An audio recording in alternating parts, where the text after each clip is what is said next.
Assalamualaikum semua sahabat-sahabat pada UIA.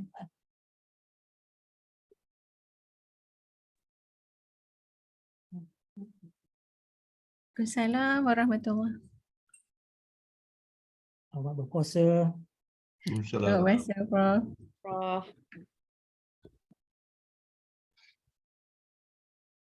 Dengarnya ramai juga. Salam, Prof.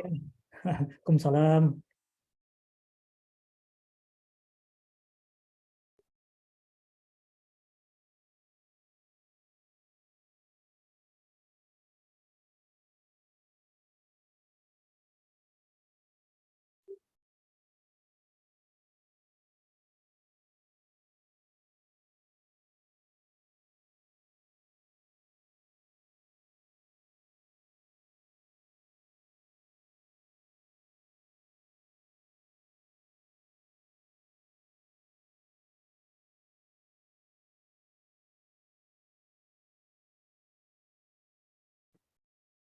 Assalamualaikum. Waalaikumsalam. How are you, Prof. Karim? Prof Mira, how are you? I'm good, Alhamdulillah. Okay, Alhamdulillah sehat. Alhamdulillah. How's life in UNITEN? Okay. New life. New life. Baru But you dah, live in KL now? kat Kelang. Oh, I see. Yeah, my permanent base in Kelang lah after my retirement. I see. How far is it from So, UNITEN? well, about I think about 50 minutes, maybe 50 minit. I see. Tapi I dekat UNITEN part time only. So 3 days a week. So bila I pergi UNITEN, I duduk di I sewa ada apa ni satu apa ni rumah di Bandar Seri Putra. I see. Oh, okay. Putra Bangin, Bangi Selatan. Which is not too far lah from Yeah, I UNITEN. don't want to commute from Kelang. 50 minutes tu normal traffic lah, tapi I rasa kalau weekdays probably heavy lah. I see. I don't want to stress myself unnecessarily. Exactly. Yeah, I always avoid that kind of stress because if I can avoid, I avoid. True. Traffic is not friendlier these days. Yeah, I don't like driving actually. I see. That's one of few things in life that I don't like to do. Yeah, unfortunately, when you are in KL, right? It's maybe in Penang it's a lot more friendlier. The traffic is. Well, some people actually when they come to Penang, they orang takut nak drive, they orang lagi ganas, tapi I rasa lebih kurang lah. Kurang lah. Yeah, more or less the same. Yeah. Okay, Alhamdulillah. So, how's life? How's life? Busy now, baru start This is our 4th week. 4th week, eh? Yeah, we started earlier than other university. I think most of the university have just started, and in our case, we started 10th of March. I think early March. Yeah. Oh, okay. So must be very busy, eh? Starting to get there. I can imagine. That's my past life. Okay, Alhamdulillah. Now it's 9 o'clock already. I think we can start now. Okay. So, Dr. Ada, do you want to start or shall I start? Okay, all right. So, Bismillahirrahmanirrahim. Alhamdulillahirabbil alamin. Alhamdulillahillazi hadana li hadza wa ma kunna linahtadiya laula an hadana Allah. Asyhadu an la ilaha illallah wa asyhadu anna Muhammad abduhu wa rasuluh.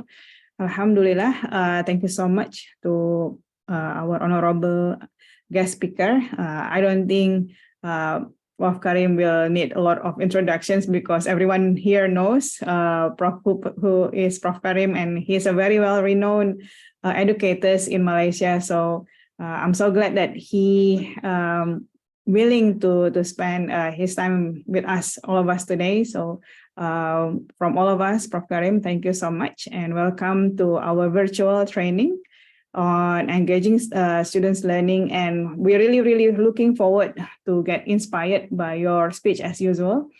And to add the barakah to our session, let's start with Al-Fatihah.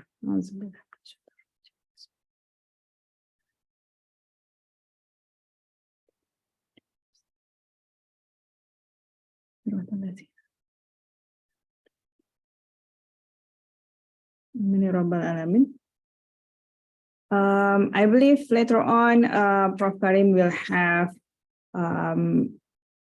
some activities and references. I know very well when it comes to Prof. Karim, he's very organized when it comes to training. So you will be learning new things, you will be inspired. I'm very sure you will be inspired. So please make sure that we adhere to our etiquette when it comes to online learning. So like if I may share just a little bit on the training for today.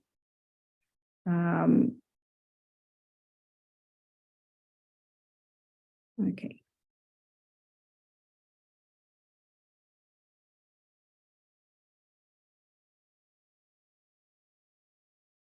Okay, so our speaker is Prof. Karim. He is currently a distinguished fellow in Digital Learning Center with Universiti Tenaga Nasional or UNITEN. And this is our IUM vision and mission. Again, just to remind our colleagues from IUM, this is our visions of IUM. And for this training, which is part of our IUM vision and mission, we would like to emphasize on mission number 4, which is to nurture the quality of holistic excellence, which is imbued by with Islamic moral virtues, values, and in the process of learning, teaching, research, consultancy, publication, and administration and student life. So we want to inspire our students by engaging them. And I just want to highlight again, please kindly adhere to our webinar etiquette. And if you have to leave your screen, please make sure that you turn off the videos, okay? And also, I really appreciate if you keep your background as professional as possible. Thank you so much.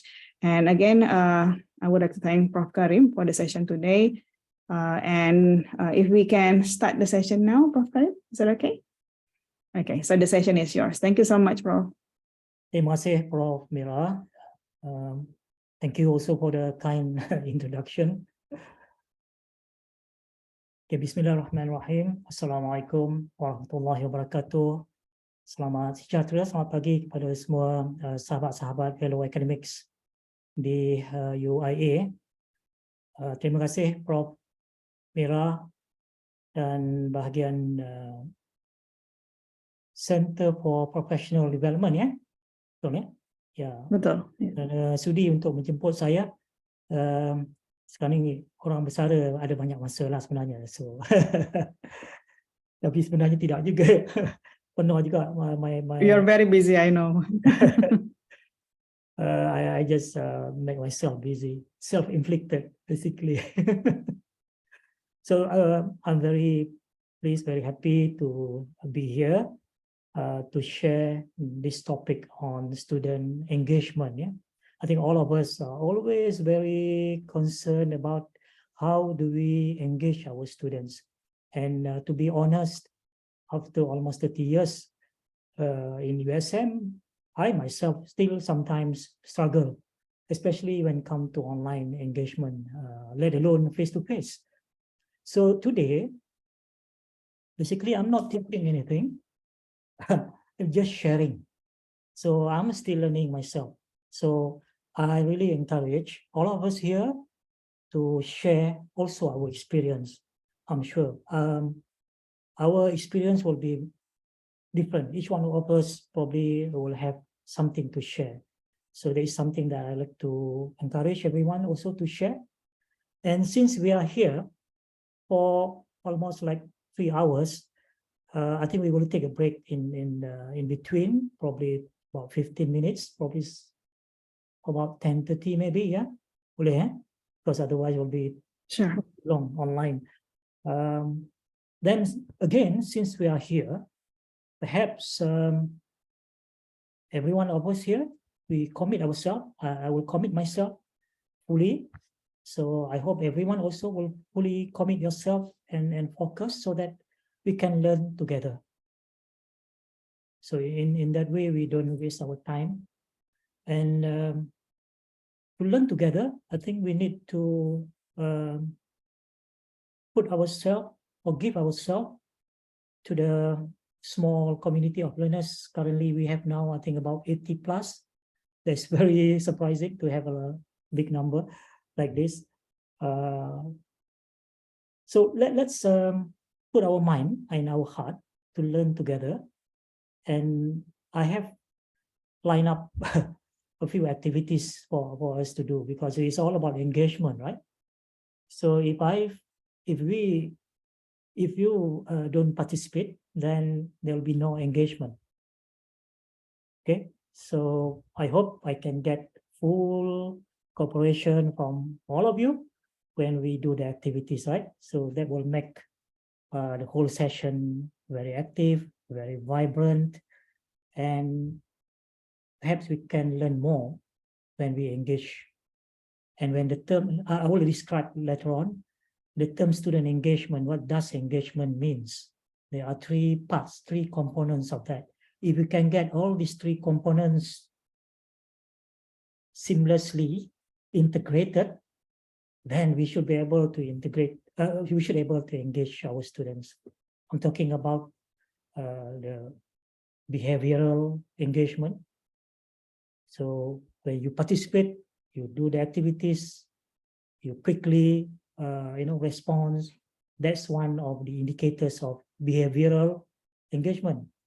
And the other one is we always talk about and always very concerned is about the cognitive engagement, where we put our thinking cap, so to speak. We engage in thinking, in doing things, solving problems, having discussion, things like that. That's a cognitive engagement where the brain starts to work. And the other thing is about emotional engagement, which is also sometimes that part we tend to neglect, the emotional part, the emotional engagement. You see, when we do something in the class, right? Some students are very excited. The moment we say, okay, let's start. And these a few students will jump and start doing it. So they get excited. You can see their face very excited. So that emotional expression from the face, that's part of the indicators of the emotional engagement. Some students probably would be more kind of, okay. They take their time to get into the group. They just kind of stand back. So they are kind of disconnected or detached. So that is also part of the emotional part. So these are three components already. I know I'm talking about it, and I have not shared anything yet. So shall we? So I'll share the screen now. Oh, by the way, my voice, my audio clear? Very clear, yes. Yeah. Okay. I'm not using external microphone. I trust my Mac. This new MacBook supposed to have good internal microphone. Unless pakai external microphone. Very clear. Alhamdulillah. Yeah. Okay. Alhamdulillah. Are we recording the session? Yes, we are. Okay. Yes, Prof. Because I think later on maybe can share dengan the staff yang tak dapat join kan? Okay. I'll share my screen now. Ramira, boleh confirm? Can you see my screen? Yeah, it's clear. Yeah. Now, kita ada. I have two materials to share. Satu is the module, and this one is very comprehensive. I have designed it. I have refined it based on the feedback. So we are going to use this module mainly. Okay, and of course, I will give you the link to access this module shortly.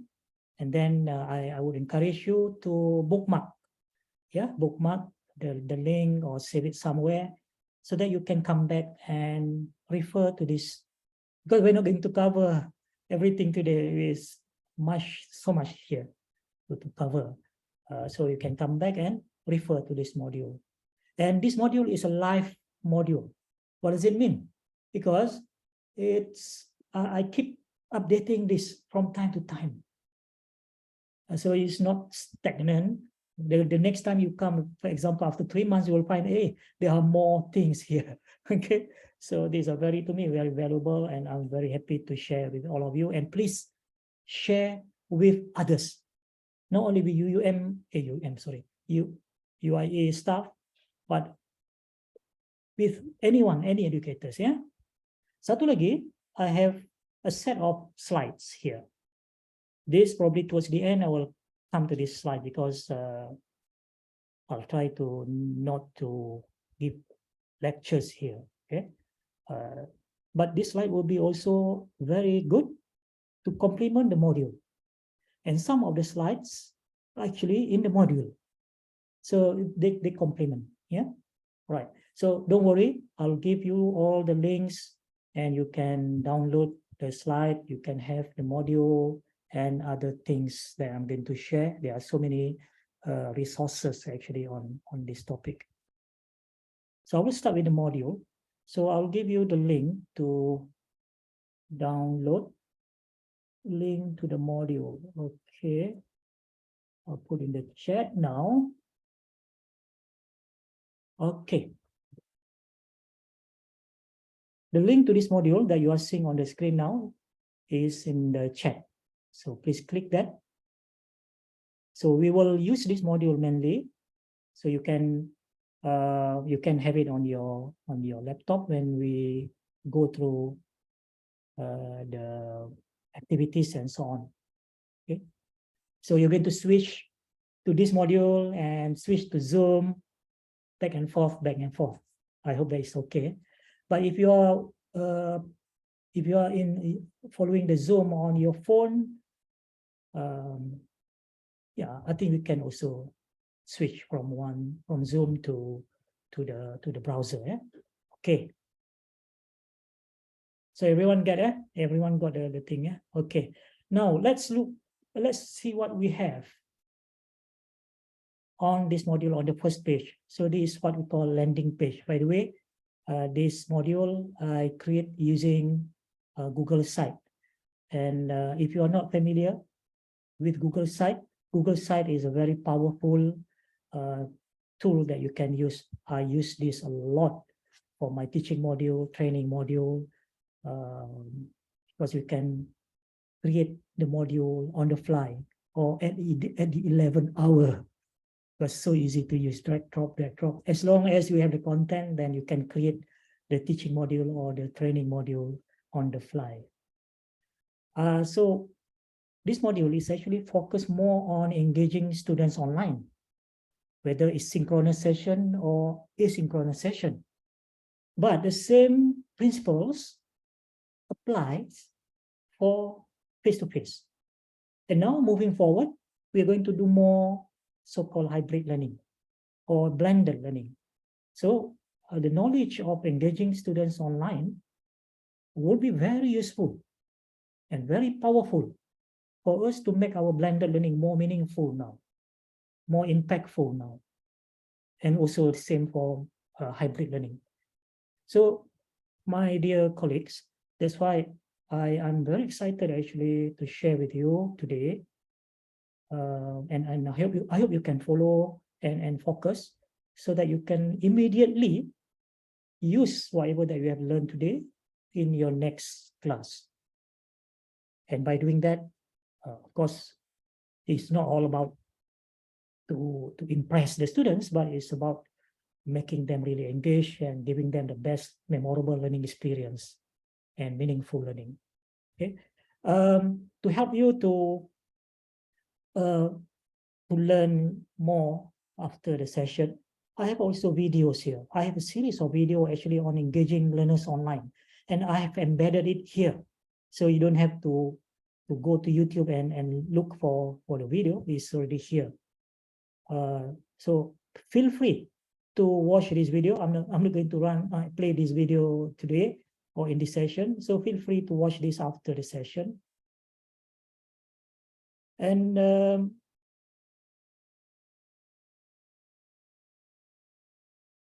basically, the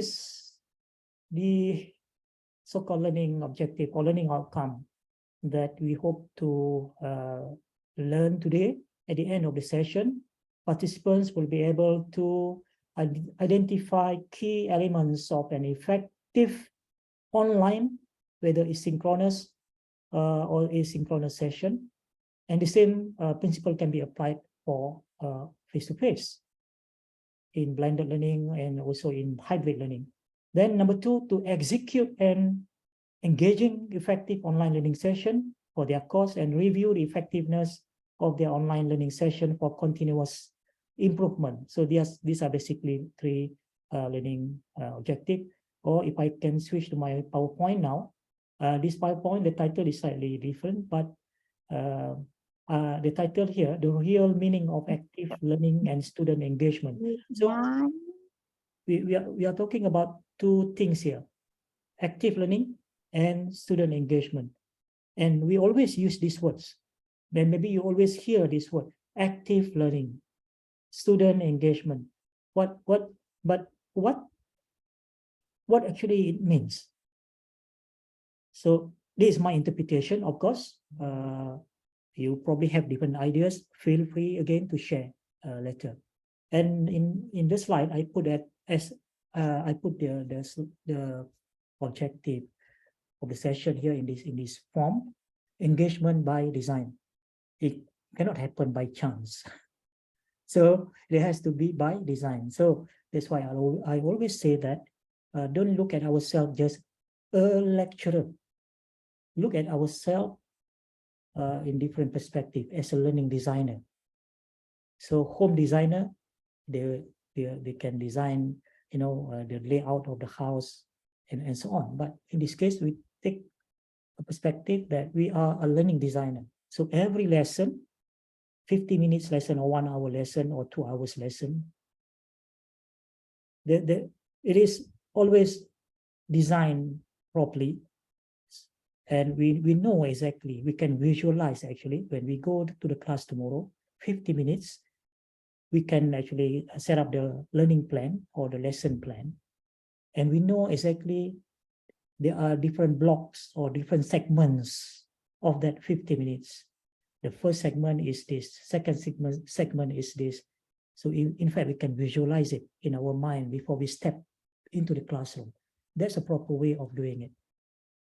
And nowadays even easier with ChatGPT. Maybe you have seen the demonstration in my other, if you follow some of my talk on ChatGPT, we can get ChatGPT to design our every lesson, and the ChatGPT will give a breakdown of how many minutes you should spend on this and so on.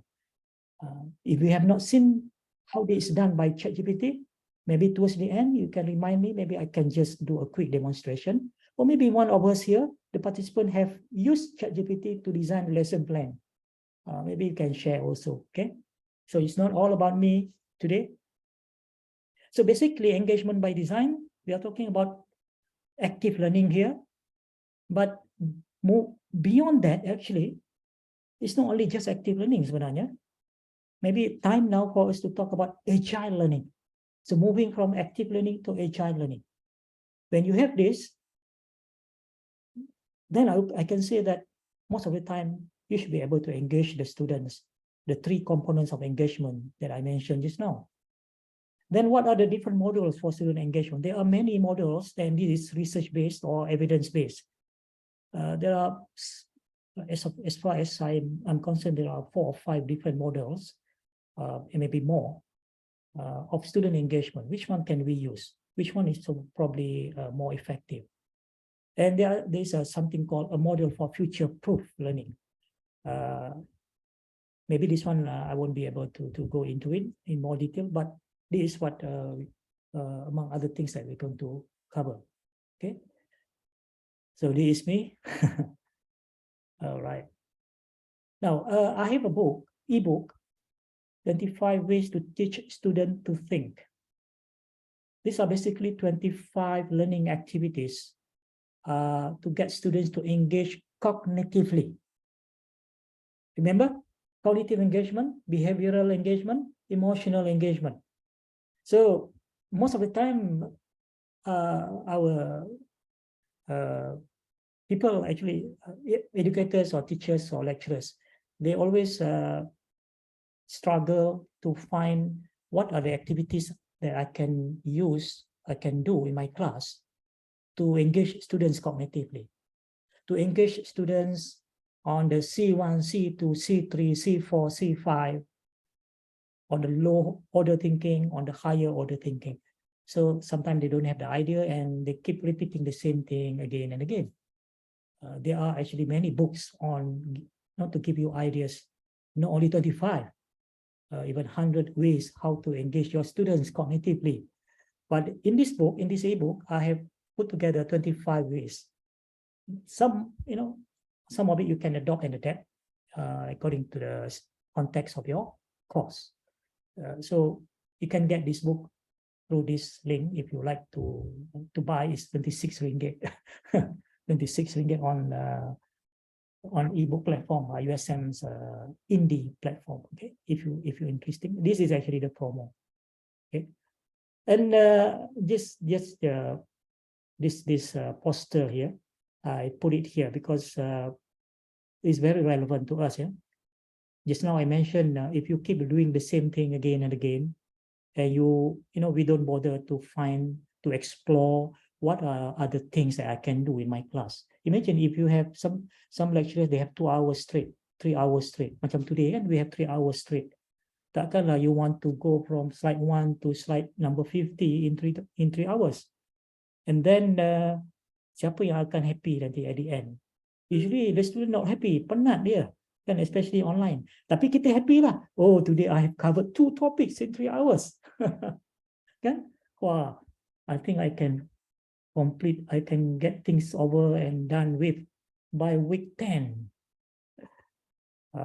Sometimes I hear this kind of I dah habis dah. Baru minggu 10. Oh, ya ke? Oh, and our friends proudly say that I covered everything dah in week 10. Oh, you tak habis lagi ya? Slow lah you. Oh, I tak habis lagi ya, memang slow lah. Because I want to make sure that the students really understand and I don't want to rush. I don't want to rush. Saya memang selalu habis minggu yang tak habis before study week. Before study week memang akan habis lewat punya. So saya memang kadang-kadang student pun kata, oh, Prof Karim ni lambat lah. Memang saya lambat sebab I don't want to rush you because you are novice learner. I am a master learner here. You are novice. So I want to make sure that you can follow. Yeah. So ini don't metric ni kata, you should constantly change and adapt with your students. You can teach 20 years, but please don't teach 1 year 20 times. 1 year 20 times maknanya the same thing you repeat for 20 years, for 25 years if you have been teaching for 25 years. Okay, so we keep doing the same thing again and again and expect different results. So I hope during the session this morning you will see, hopefully even before the end, you will see, wow, there's so much I can do sebenarnya, so tak sabar nak tunggu, nak try lagi, nak try the new things tomorrow or next week. Okay, now before we start, now how many do we have now? Wow, 100 lebih eh. Wow, I'm very excited.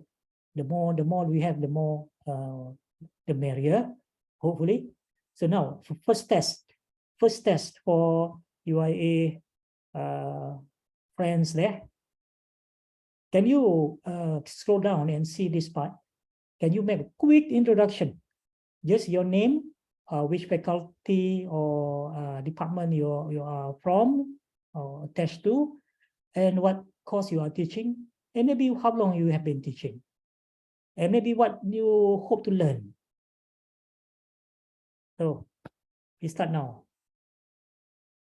You just click there, then start typing. Maybe for the first time, I think you have to sign up. I'm not very sure. You can try.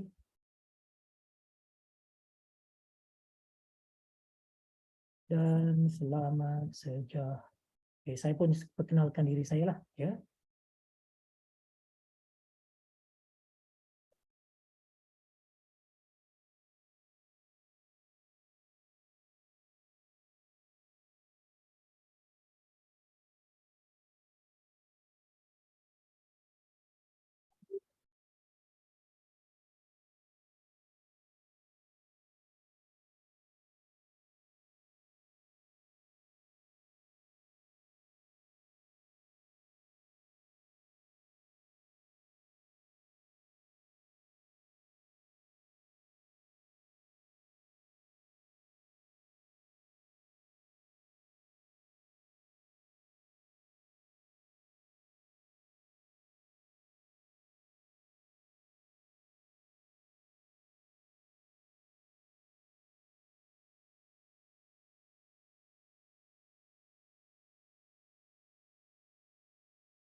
Okey.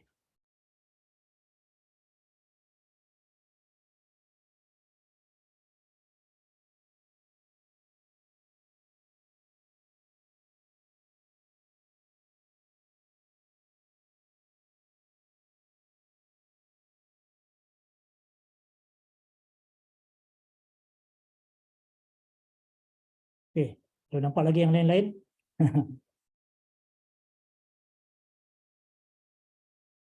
So, saya dah perkenalkan diri di situ.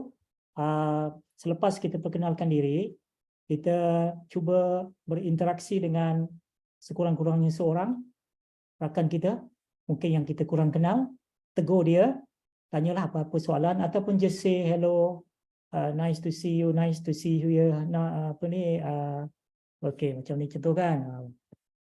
Prof Jamilah Hanum. Assalamualaikum, Jamilah Hanum here. I teach psychology. Wah, ini bagus ni. Kita nak talk about motivation ni, Prof Jamilah. Nanti boleh bantu saya ya. I aim to improve my way of engaging with students either online or face to face. So saya like, kemudian saya nak reply. Wah, ahli psikologi ya. Saya susah nak psikologi. Ahli psikologi rupanya. Nanti bolehlah kongsi pakaran dengan kita. Okey, komen. Okey, so kita berinteraksi dengan sekurang-kurangnya seorang boleh Okey, 3 new comment. Okey, kita ada 150 sekarang ni. So kalau boleh nak tengok 150 semua akan participate ya, akan turut serta. Okey, kita ada Dr. Hafiz, I teach history at IIUM. Dr. Amir, I teach intelligence system. Ini intelligence system ni ada kaitan dengan AI juga ke? Saya nak tanya. Ada kaitan dengan AI juga ke? Okey. Jawab. Dr. Hafiz, Dr. Amir, tolong jawab tu ya. Okey, Muhammad Ikram, Dr. Muhammad Ikram, kuliah of education 5 years. In 5 years ni kalau baru 5 tahun berkhidmat ni dia masih hijau lagi lah. Dia masih hijau lagi ya. Boleh dibentuk lagi.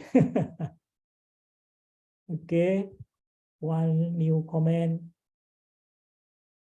Okay, ini very short nih ya, very short. We should done and over. We should be able to do this very quickly. Okay, saya nak tengok sejauh mana staff UUM lagi, staff UIA menyahut cabaran, menyahut seruan tadi, bukan cabaran, seruan ya, untuk turut bersama-sama, actively participate, actively involved. Okay, Dr. Suhaila, born in Penang. Oh, okay. I teach environmental biotech courses already 20 years with IIUM. 20 years ni, kalau ikut dari segi professionalism ni dah jadi profesional lah, pro kita panggil ya. In fact, mungkin dah mencapai level yang kita panggil people recognize sebagai scholar. Okay, Dr. Muhammad Syauqi, CFS, IIUM, Department IRK, been teaching for 20 years, teaching subject of understanding Islam.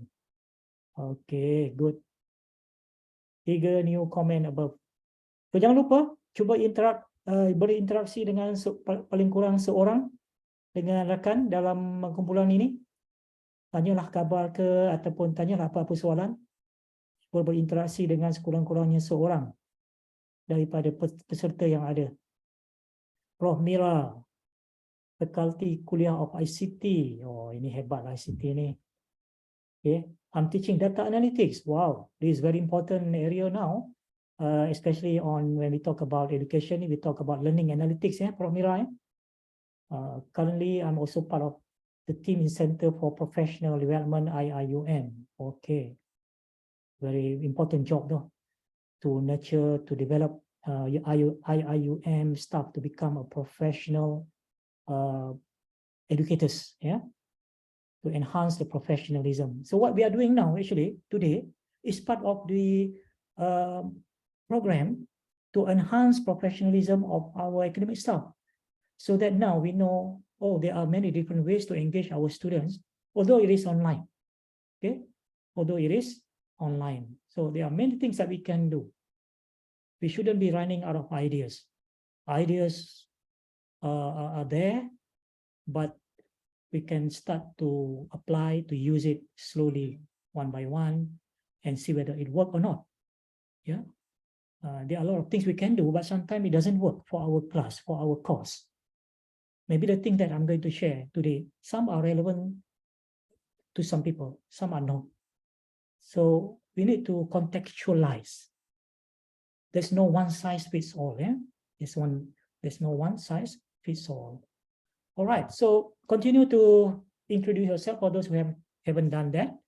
I really hope everyone will participate so that you get the sense of being together here, learning together here. That's what the community is about.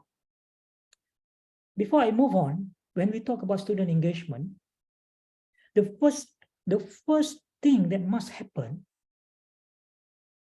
is to connect with our students. Because when we connect with our students and the students among them is connected, so then only they are ready to participate and involve in learning. So it's all about connection, connecting people, connecting their, the community of students in our class.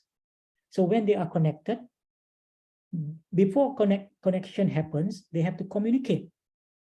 So there are 3 C's here. Yeah? I'm talking about 3 C's here as a prasyarat, as a prerequisite for student engagement. First, communication. So we want to get people in our group to communicate. Then when they communicate, they start to connect to each other. So communication, connection.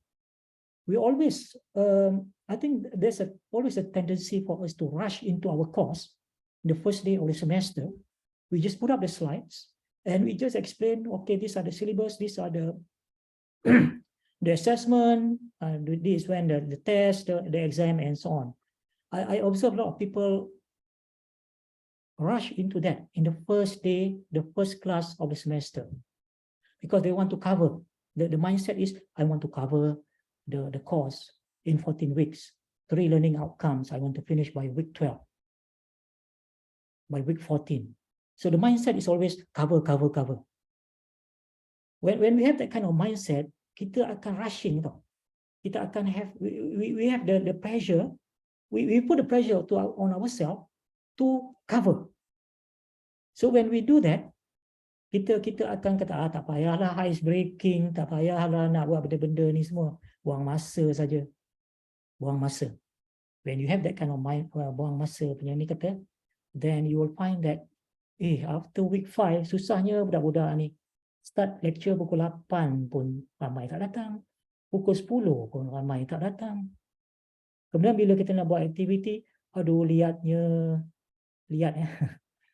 orang Perak kata liatnya mereka ni, susahnya nak apa ni, tolonglah respon. Hey, are you there? Hello, are you there? Itu online. Kalau face to face tu at least we are there, then we know. Itu pun struggle juga kadang-kadang. Yeah? Why? Because we fail to form a community. We fail to form a community. A community of what? Community of learners. A group of 100 students, a group of 50 students, a group of 20 students, 15 students is still a community. 1 person cannot be a community. 2 person, a small community. 20 students, already a community. 200 students, a bigger community. But there is no community if the people don't talk to each other. No communication. If people are not connected to each other, buat tak nampak je kawan di sebelah. Yeah. And I realized this when I do a quick test. I do a quick test in my class in the first day of the semester. I meet the group, this group on the third semester, they are second year. So the first thing that I do is, okay, I ask someone, okay, do you know that girl sitting at the back there, wearing tudung, pink tudung? Oh, what's her name? These are third semester. They have been together for 2 semesters. They're coming to the third semester. And this group of 60 pelajar. And you'll be surprised if you do this test. You'll be surprised, even when they are in the final year, for example, they don't know the name of their peers, their friends, supposed to be friends.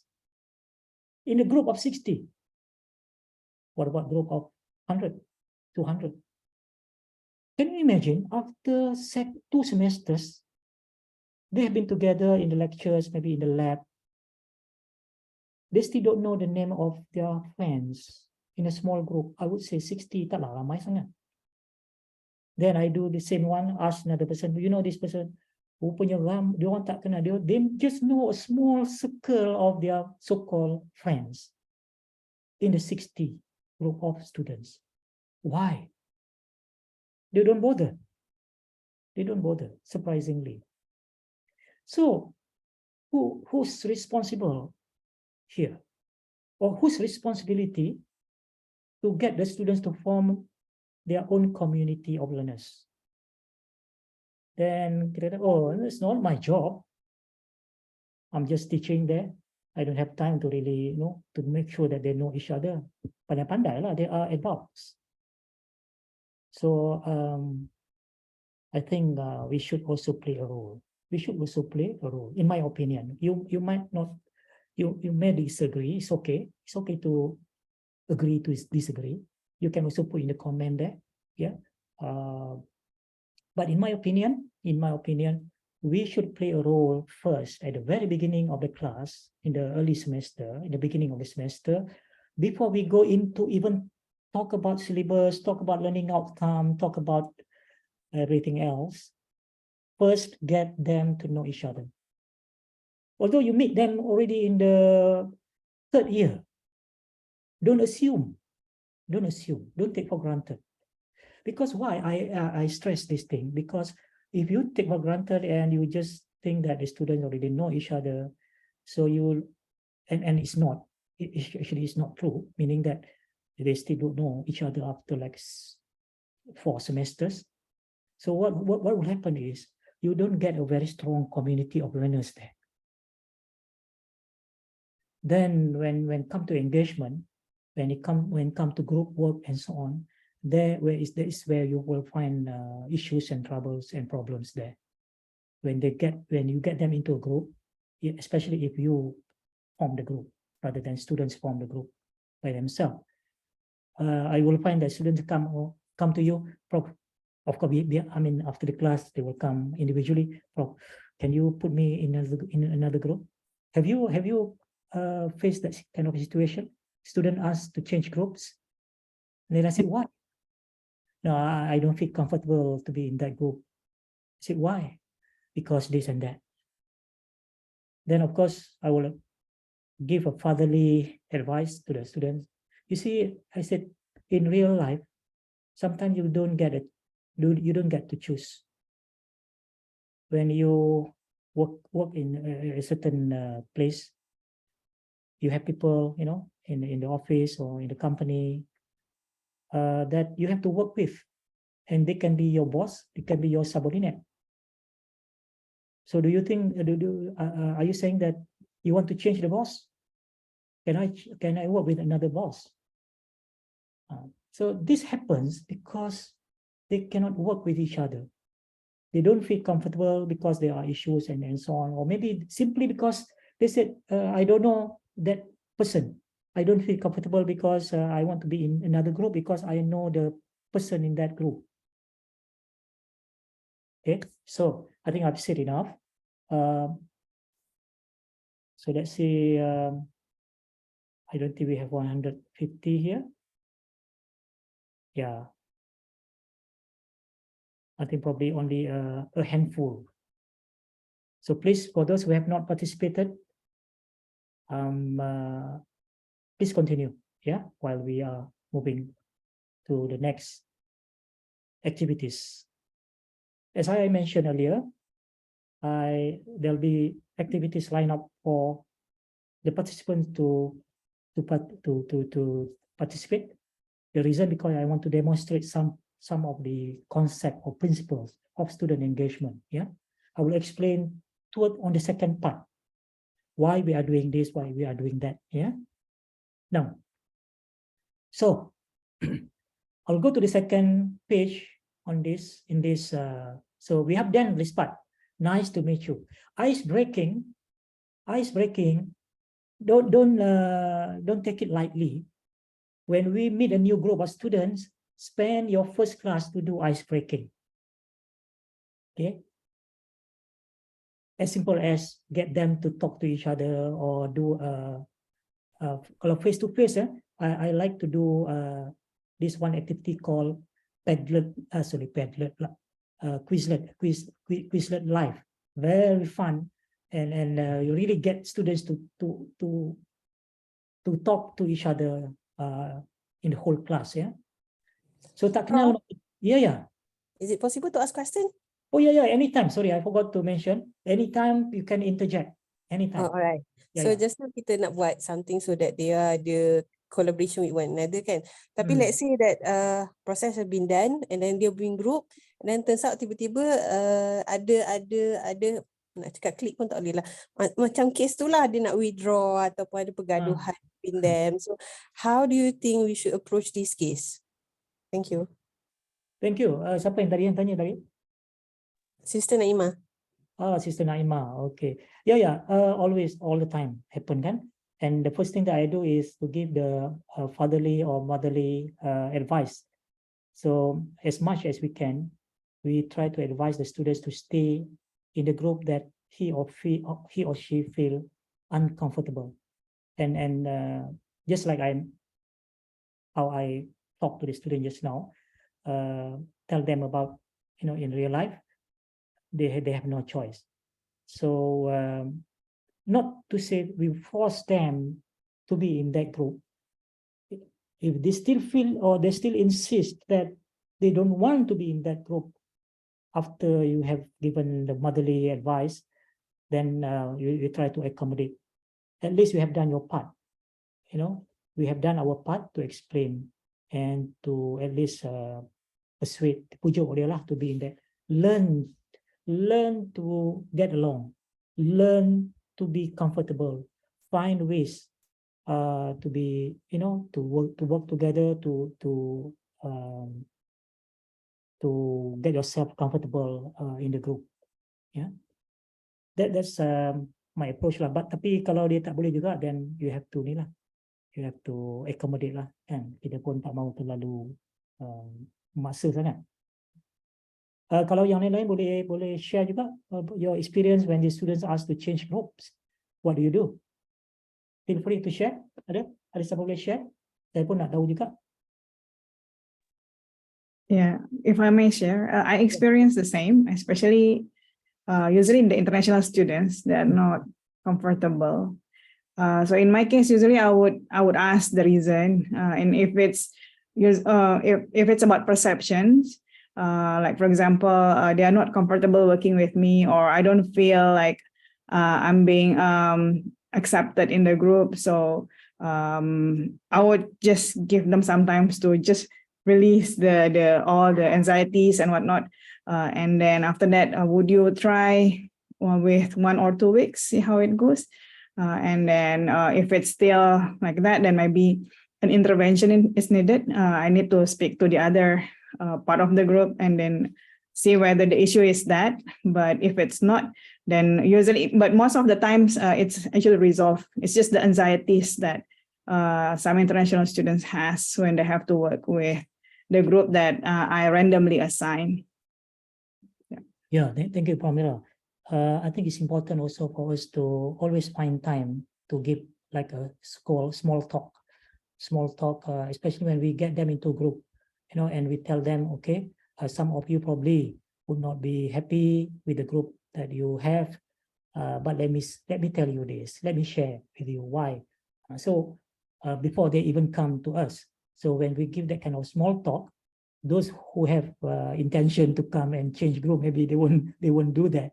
So that kind of small talk sometimes helps to make them understand, and they will just work together. I don't have many issues like this, but I do have sometimes lah. I do have students sometimes to come. But when I do this small talk ni, I rasa dah tak ada lah isu-isu macam ini lah. Yeah. Sometimes halfway, when they have started the work, the group work, halfway. So halfway they came later, saya tak sesuai lah sebab ini. Then you have to ni lah, find out and figure out the best way of addressing it, whether to entertain or to accommodate. Prof, but one thing, Hmm. katalah sometimes it's because of the emotion, dia just rasa feel not happy, so fine, kita boleh request dia just stay put, let's see how things goes kan. But it could as well be because of the dynamic of the group, too many leader, macam dominant leader tu ramai, so those who are suppressed tu rasa macam unhappy about it. So macam mana? Well, that's again we have to help the students to understand the reality. Most of the time, some students, especially the introvert one, they have what they are lack of self-confidence. So they lack of self-confidence. So that's one of the things that I always tell the student when they ask to change group. So, and we find out that they feel not comfortable because in that group we know that there are some of these like the top students in the class is in that group, and these students are always result oriented, so they don't compromise on students who are slow and so on. So if the students feel they feel kind of threatened, so it's all about the self-confidence. So I think we need to help the students to and convince them that they need to develop that self-confidence, work together, try to keep pace, and try to learn the positive aspect, the dynamic of the group, and learn to improve themselves, the best traits of the person in the group, because it's all about personal growth. That's one of the keywords that I always use in my students. If you want to grow personally, you have to put yourself, challenge yourself to learn new things. So when you work in a group, you will learn the work style, how the different students work, and maybe from there you can learn.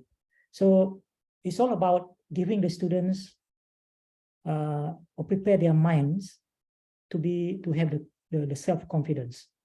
This is lacking in some of them, especially I find the more introvert one, and maybe not always. Even sometimes the student that look extrovert, but they it turn out they are also lack of self-confidence.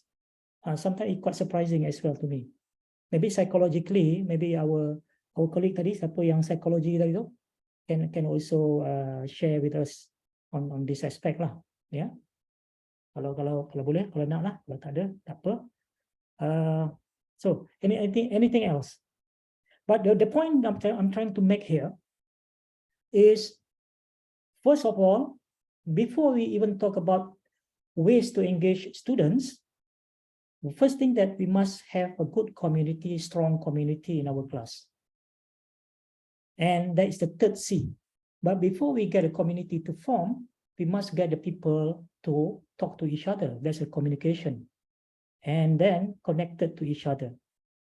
So when this happens, communication, connection, And then we have C, the community. When we have the 3 Cs, I think the rest will be probably easy for us, because now we have a group of students who are really into each other. They are comfortable working with each other. Over the years, I get a batch of students who are really, form a very good community. And I'm talking about, we have different ethnics, right? Malay, Chinese, Indian in the group. And sometimes when you see, wow, you feel so happy because they are really like good friends. But we don't get this all the time.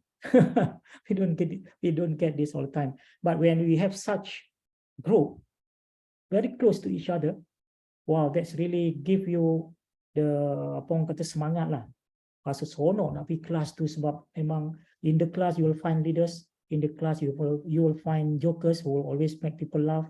You will find someone who always encourage the people, encourage the group, and we do something. So that kind of group we always dream to have. And all right. Okay, so the 3 Cs, remember? I hope that will be the first learning point today. If you can put in the chat now to summarize what are the 3 Cs. Can we take 1 minute to summarize the first learning point today in the chat? Please use your chat. Yeah.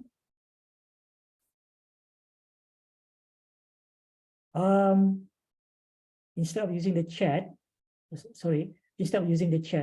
can we just use the same on the home page just now? Can we use the same chat box here? Summarize what we have learned so far on the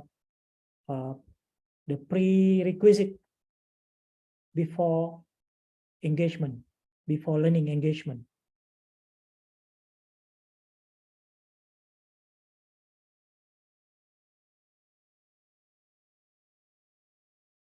Basically, the 3 Cs, yeah? Whatever in your own words, you can summarize before we move on.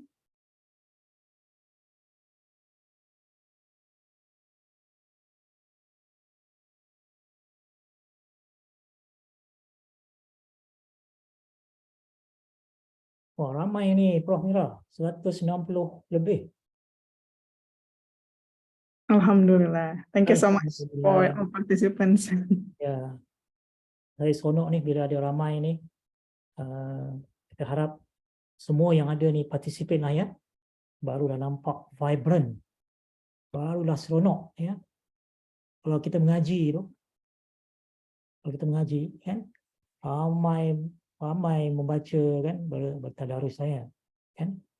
Wah, mengaum bunyinya kan.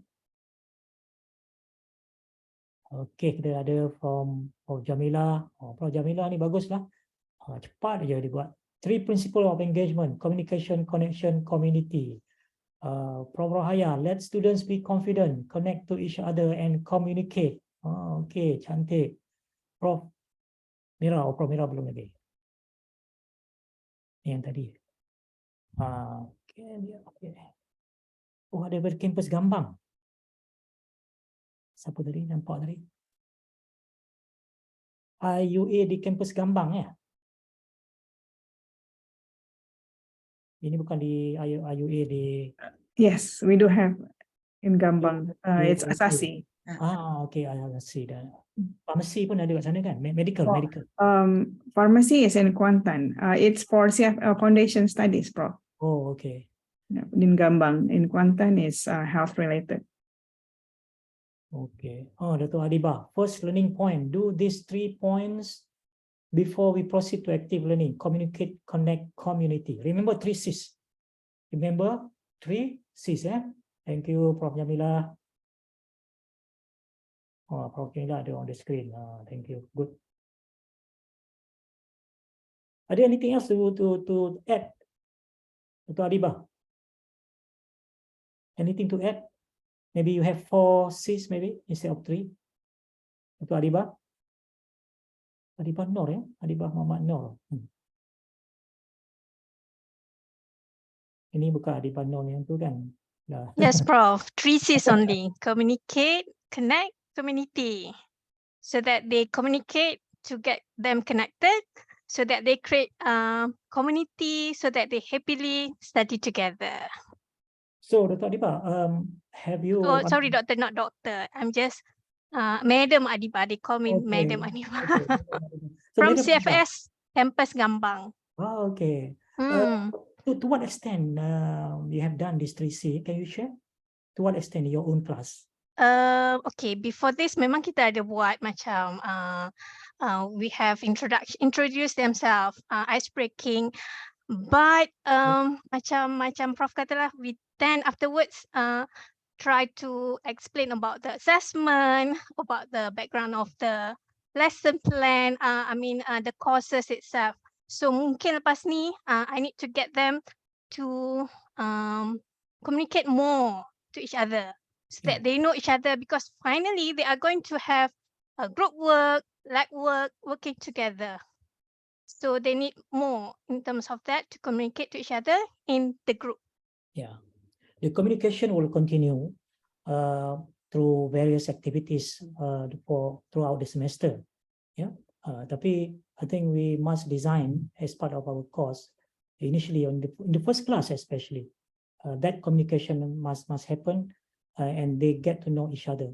They get to know each other, and I don't actually spend time in my class, physical class especially, or even online now. To use the face-to-face session, whether face-to-face physical or face-to-face online, to explain about the syllabus, the learning outcome, and so on. What I do now, I make a quick video, probably around 5 minutes video, which I put on the LMS. And that 5 minutes video, basically you are talking, on the video, the student can see your face, and you just explain, okay, so you explain about the course itself, about the syllabus, about the assessment, about the tests, everything. And most of the information is already there in the LMS. You don't even have to explain it again, but we don't want to take for granted also, so we make a quick video. Then you tell the students, if you want to know more, understand more about about the course and so on, please watch this video. So the responsibility now, we want to teach the student, we want to educate the students now to take the responsibility. If you don't watch it, then it's your responsibility. We have done our part, then we get the students now, please watch this video so that you get the explanation, what is the course is about, what are the learning outcomes, and what is the anticipation, what actually I expect from you. And then later on, please, under the video, for example, because below the video, they can give a comment. Please, if you have any expectation, if you have any questions, please post there, and then I will reply. So we create that opportunity for them. In learning, I think it's all about giving the students the opportunity. So we give them the opportunity to be responsible. So those are some of the values. Be responsible on yourself. We start to actually develop the students to become self-directed learners, to become self-regulated learners. So when we empower them, it is all about empowering them, empowerment. So we empower them. So give them the responsibility.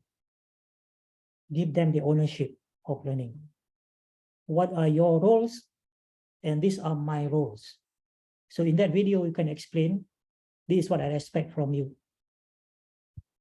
And these are your roles. And this is my responsibility. This is what I'm going to do. And this is what I'm going to expect from you. And I have in the slide, maybe later on when I show you the slides, I have one slide. It takes two to tango. The slide is, there's a words on the slide. Yeah, let me show you the slide now. Yeah.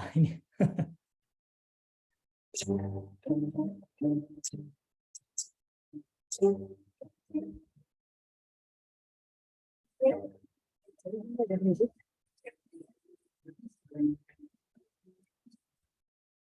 now, can you hear the music? Not really clear. Prof. Oh, not really clear.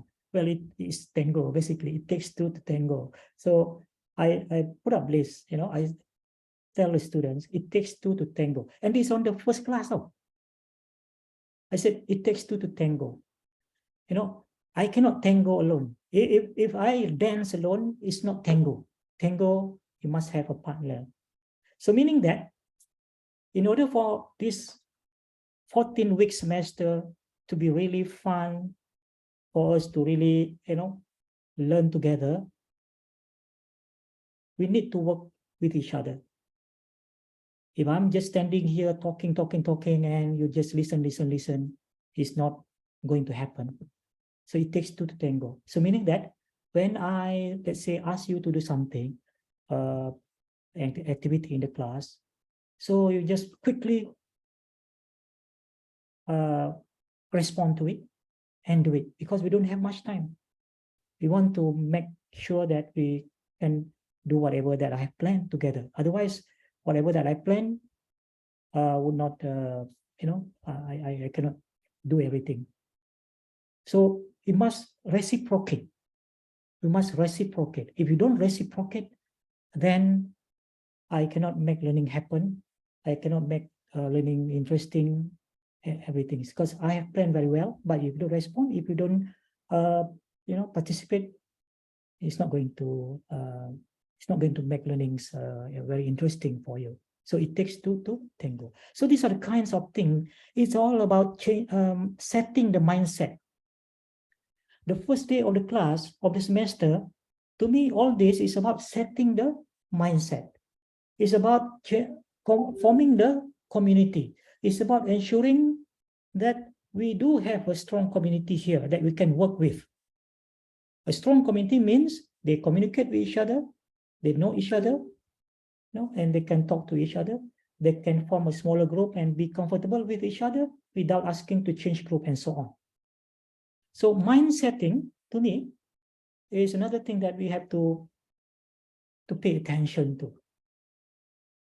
And we usually overlook that part, unintentionally or intentionally.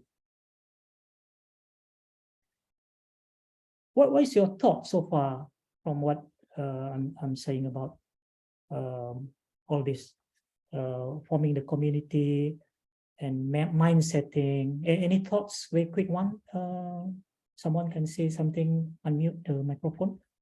Your thoughts. I'm sure you have also your opinion on this, your view. Anyone like to just say something? Maybe I can try, Prof. Yeah, sure, go ahead. Jamila Hanom here from the Yeah. Department of Psychology. Yeah, that's the psychology study. Puan Jamila, Dr. Jamila, Prof. Jamila, ya. Okay, silakan. Inshallah, Prof. Later on. Okay. It's a good attitude. I agree with you that in the first two class, we need to allocate time for us to welcome them. I think we need to learn the attitude of welcoming our students. Then the process of communicating with them, and also helping each other to connect well and form a community will be more interesting. Before we jump into setting the goals or setting their mindset and setting our mindset lah. Yeah. I think I do that a lot. Welcoming, having an attitude of welcoming students, and also myself to be there, to be present in learning together. Thank you. I like the word presence, to be present. In fact, nanti later on when we talk about the framework or model on the left hand side, community of inquiry. I'm not sure how many of you know about this model, community of inquiry, especially in the context of online learning. So in the community of inquiry ini ada 3 so-called 3 presences: social presence, cognitive presence, and teaching presence. Yang ini ya, kalau kita betul-betul memahami this model kan, wah, memang mantap lah, ya, memang mantap lah kita punya online learning. And the same concept, the same principle actually can be extended to face-to-face as well. How many of you know about this model, community of inquiry? If you know something, please say yes in the chat, in the chat box, Zoom chat box. If you don't know anything or never heard of it, please say no. Boleh tak? Quick one. At least I get some idea. Dalam chat box, dalam Zoom ya. No, yes. Oh, siapa yes tadi tu?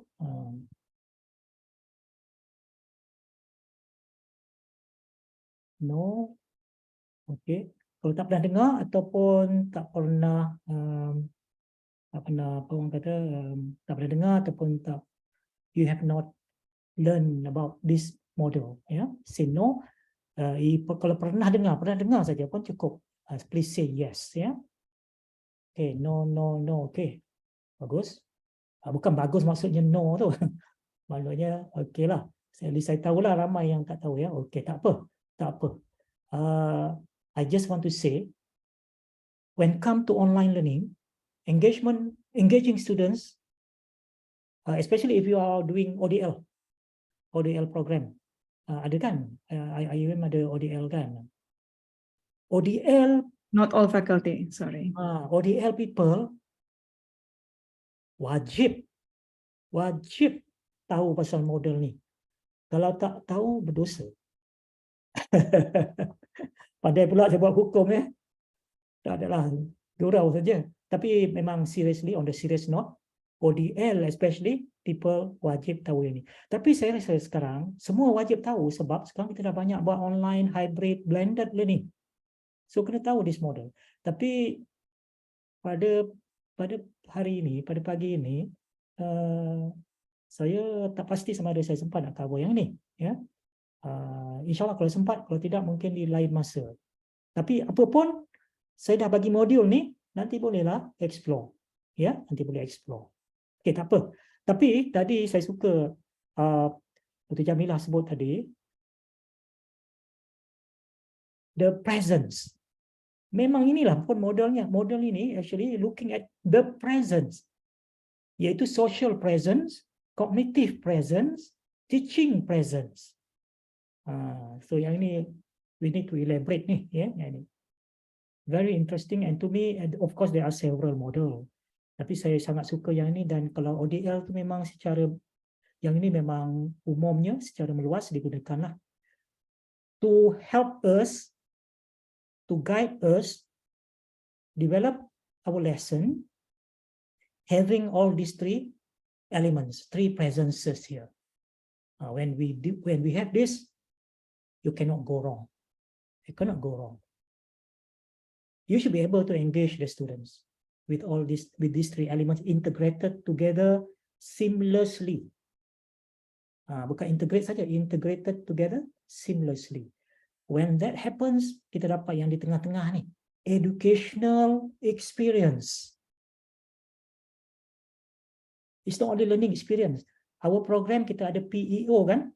Program Educational Experience. Program Educational Outcomes, PEO. Kenapa dia tak panggil Program Learning Outcome ya? PLO. Kalau untuk khusus level kita ada CLO. Tapi program level kita panggil PEO. Ada sebab tu. Bayangkan saya ni auditor lah, saya tanya kan. So, macam mana jawab kan? Kenapa dipanggil Program Educational Experience, bukan Program Learning Experience? Kita ada Course Learning Experience, CLO, tapi kita tak ada PLO. Ada sebabnya di situ. Sebab dalam Educational Experience, subsetnya adalah learning experience. Dan ada komponen yang lain juga. Ya, tapi tak apalah, itu kita come back later lah. Alright, so thank you Dr. Jamilah. I think that's very good. Ada apa-apa input lagi kan? So, jangan lupa ice breaking, jangan ambil ringan. ada macam-macam cara kita boleh buat ice breaking. Oh, kalau ice breaking ni boleh buat 2 jam session ni, boleh buat perkongsian ni. Ya, pilihlah mana-mana nak. Ada banyak cara ya. Saya ada banyak dalam saya punya toolbox untuk buat ice breaking. Okay. Okay, now sebelum kita nak main game sikit, brain teasers ya. Tapi ini bukan main-main saja ya, ada sebab kenapa kita nak buat brain teasers ni. Okay. So ada beberapa brain teasers yang kita nak buat. Let's play catchy slogan and brand taglines. Saya menggunakan application Quizlet ini. So dalam game ini saya akan bagi catchy slogan macam ni. Contohnya I'm loving it. So nanti bila nampak ni you all type dalam chat box apa brand ni. Apa brand yang menggunakan tagline ini contohnya. Macam I'm loving it ni apa dia kan. Kemudian lepas tu kita akan reveal the answer. Okay, boleh ya? Ready ya? Saya harap semua orang participate ya. Okay. Yeah, ready. Ada 150 ni. Okay.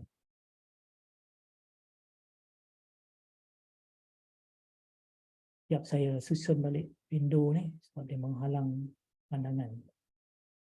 Okay. So ini dah game dia. Saya make it full screen. Okay, kita mulakan dengan yang pertama. Dah ready? On the screen now. De Beers. Okay.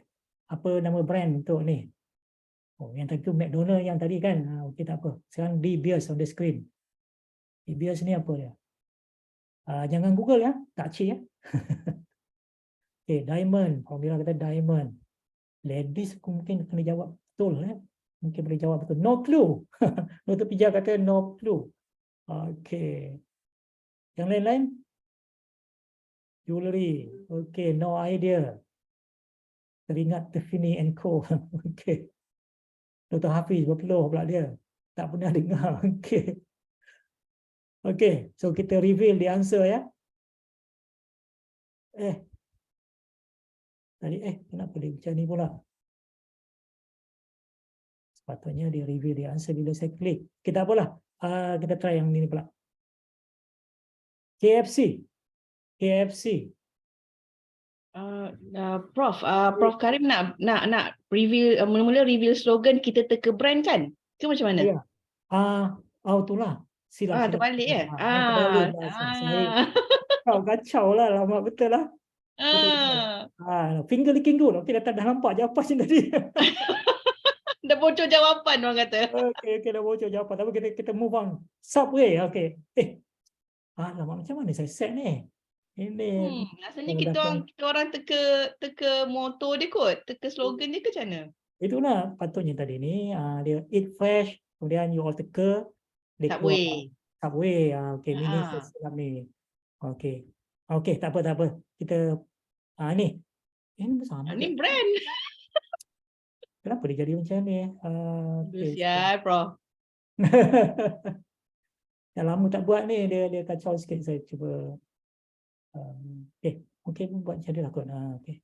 Tu L'Oreal orang jawab dah, because you worth it, kata dia. Diamond is forever, L'Oreal kan? Macam ni. Diamond forever, dia beer. Okay, sabar.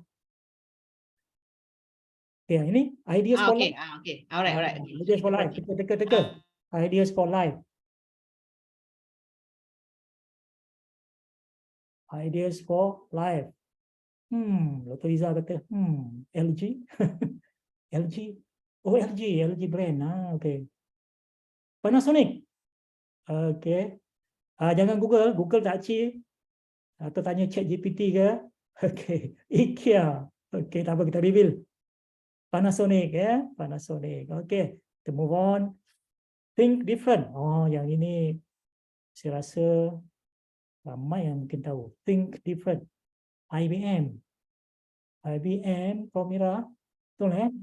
IBM kata think different kan? ThinkPad, Intel, Tesla. Okay, Tesla, interesting. Kita Kasim. Apple, okay, saya reveal. Apple, think different ya. Mana pula IBM? Okay, kita ada 3 lagi. Design for driving pleasure. Ini siapa yang kaki apa ni kereta ni mesti tahu ni. Design for driving pleasure. Toyota.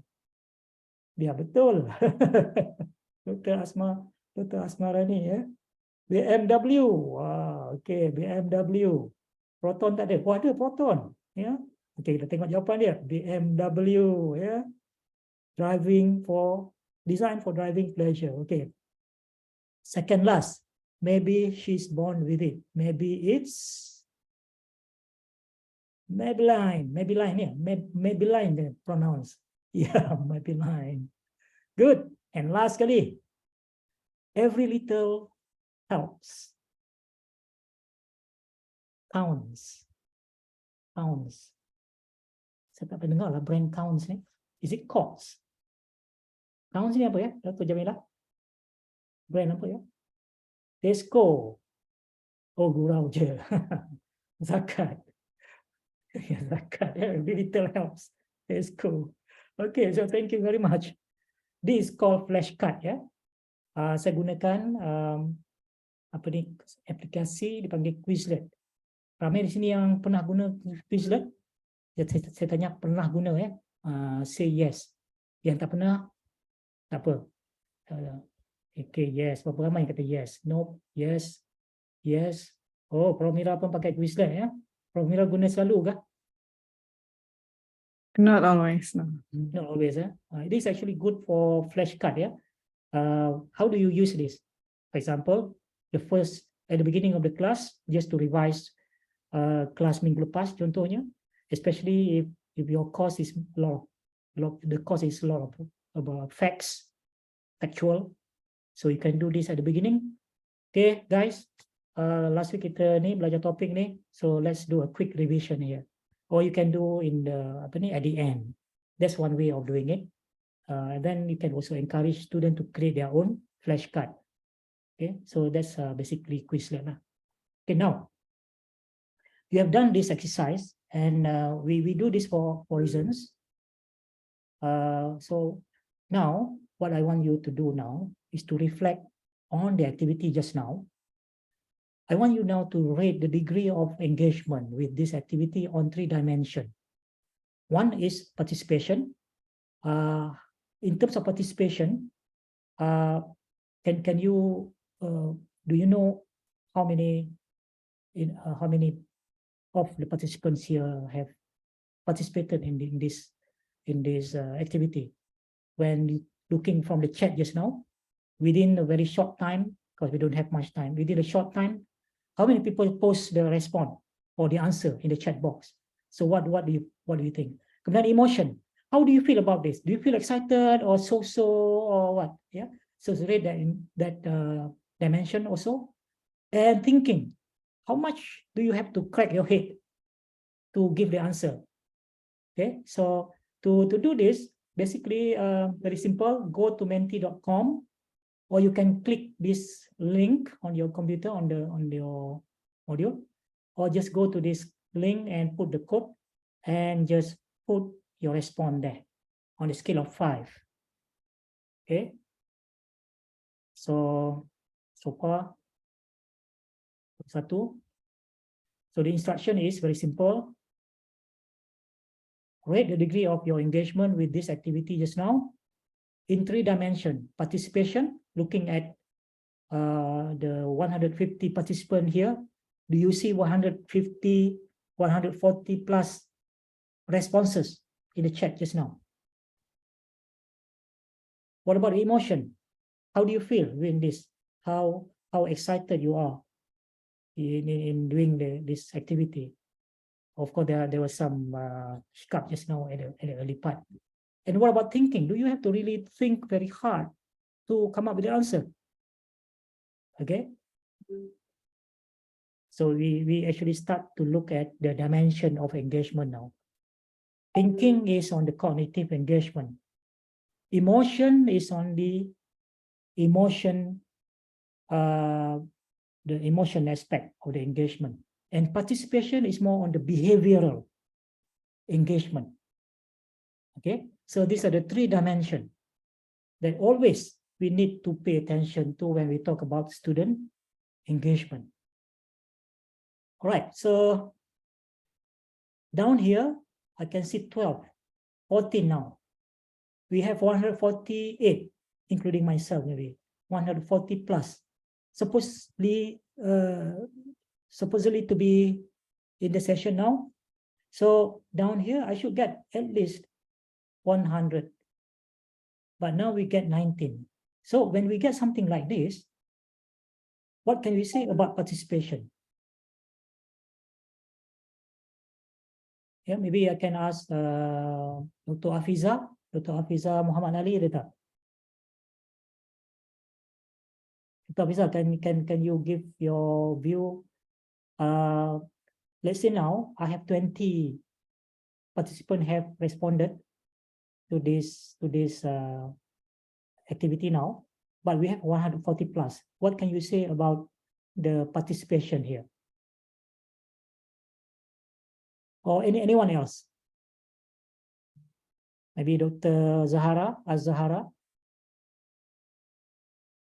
Dr. Azlin, Dr. Elena,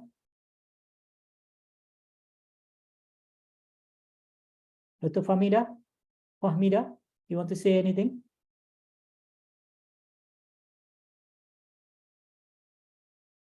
Dr. Hafiz? Yeah. Ya, Dr. Hafiz. Kalau kita ada 140 lebih, tapi so far dalam aktiviti yang terpapar kat skrin ni, kita ada 23 baru respon. So what can you say about the participation here? Okay, number one, Prof, yang saya boleh nampak lah. Macam masa saya dengar ni pun ada orang datang nak meeting. Jadi because of this program is running during the online. Jadi kalau kita face to face mungkin tak ada siapa boleh distract kita. Especially when we and then if we can look back into the students punya situation. So sometimes when we thought that the students learning, but unfortunately they are not learning because maybe they have something else to do at the same time. So so this actually kalau kita what I can say as well, sometimes we always expect that the students has to focus on whatever the lecturer is supposed to explain, but unfortunately we can see that even us as the lecturer also having the difficulties, you know, if the lecturer cannot give full attention, including myself, because you know we have many things to do, the students coming, having meetings, other researchers comes here asking for some advice. And then this also showing an indicator that this is indicating that online learning ni recording punya tu membantu. Okay, but kalau macam what we are having now, especially when we have other things to do, maybe engagement tu will be very, very low. We can see here not even half responding, including myself lah. Sebab tadi tengah-tengah ada meeting. Sorry, Prof. That what I can respond, Prof. Yeah, that's a challenge. You know, you as the course designer, in my case here, I have designed it with is well designed, and I have imagined that this would engage the participants. But then, as you said, even among us, always complaining about the student engagement, but when we are the participants, we also probably not able to participate for whatever reasons, can. So as you can see here, 140 plus 150, but so far I only get 28, and this is a very simple activity. Yeah, and this is a fact that we have to accept. And we don't know why the rest of the participants here in this session now are not participating. Maybe they are there. We can see their name in Zoom, but they have another laptop or doing something else, and just leave the computer on. So they are doing something else and just listening, hoping to follow and learn also at the same time, right? And it's very common also. And actually, it's not effective. If you think that you can do a lot of things at the same time, there's multitasking, and recent research has shown that it's not effective.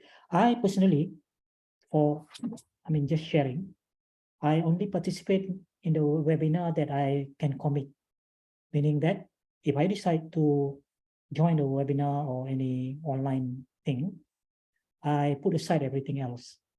And if you have joined any webinar where I am the participant, you will see I'm one of the most active participant.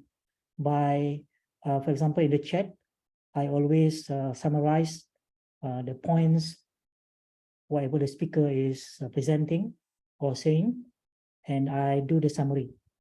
It serves two purposes. One is for actually I want to be an active learner. When I do the summary, I get my brain to think, and when I type it, it kind of register in my head. The other thing is when I summarize it, other participants can benefit as well. So I remain active for the whole duration of the program, because I have committed to it. I put everything aside. And by doing this also, it actually do justice to the presenter, to the speakers, to the teachers, or to the lecturers, because they feel that the speaker or whoever conducting the session will feel appreciated, one. Then the other thing is would have the motivation and the energy, the enthusiasm to do even more and even better. Bersemangat lah, in other words, kan, kita kata bersemangat. But when the response is very slow and very lukewarm, suam-suam macam tu, then lama-lama, okay lah, we take a break lah, sekejap lagi ya, memang pun nak take a break lah, setengah. Kemudian dia dah malap lah, the enthusiasm is getting lower and lower. So I always share with my students, I kata it takes two to tango. So kalau you all buat malas, buat slow, you are not very responsive, you don't reciprocate, then I'm just a human being, I kata. I'm just a human being. Sooner or later, slowly, probably I won't be able to give my best to you. So if you want our class throughout the semester to be very engaging, very interesting, I have designed it in such a way to do that, to deliver that. But if you don't show the same level of enthusiasm or even more, then it won't work. Yeah, it won't work. So before we take a break in 1 or 2 minutes more, can I get everyone here who have not responded to this activity to now respond to this activity? Okay, the instruction is very clear. Just now we did this quick activity. So now I just want you to rate your so-called degree of engagement on 3 dimensions here, which is participation, emotion, and thinking. And we can see here, we have 20, just now 28, now 29. So 1 minute before we take a short break.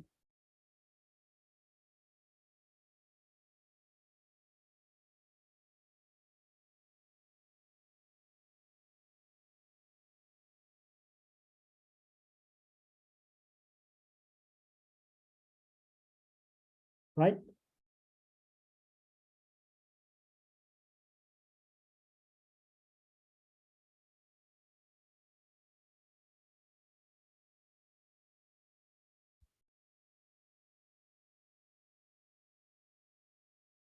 I will be happy if I can get 50 at least.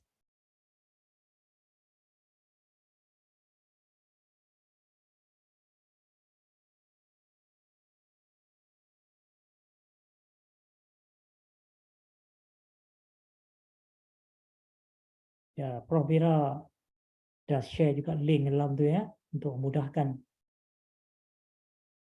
Don't worry, Dr. Lily, we have answered. You can answer a few times also if you want to make up the number.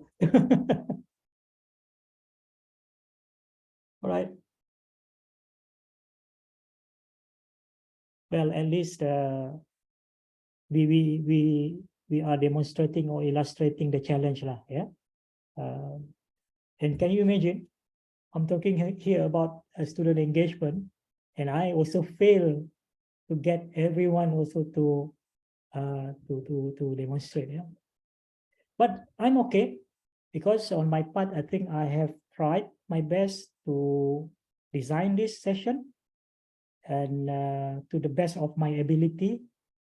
And yet, if I don't get everyone to respond, perhaps I will accept it. And I just say that maybe not everyone here can focus on this on the session, yeah, because you have other things to attend to, perhaps. Thank you, Dr. Raini. Thank you, Dr. Akram. Thank you, Dr. Lily, Lisa.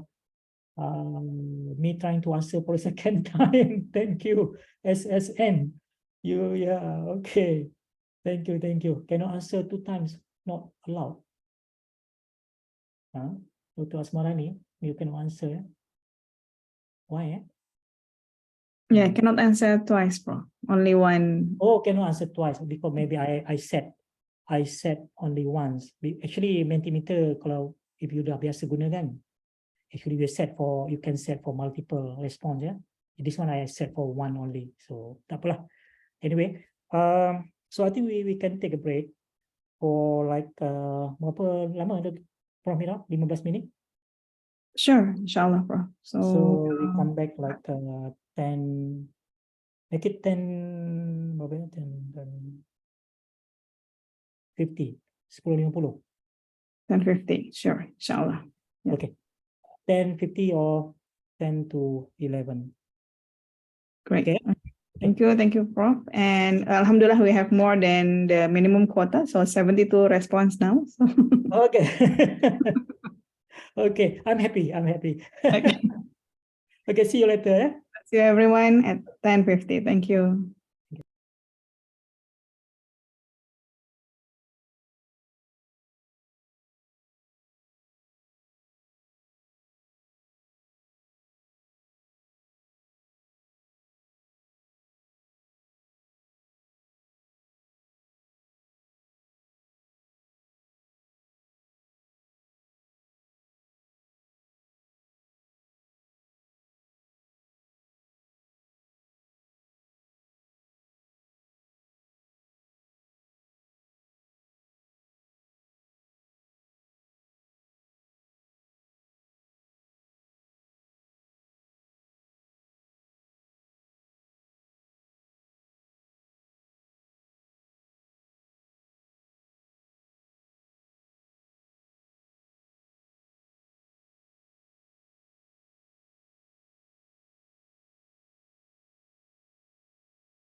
Gitu.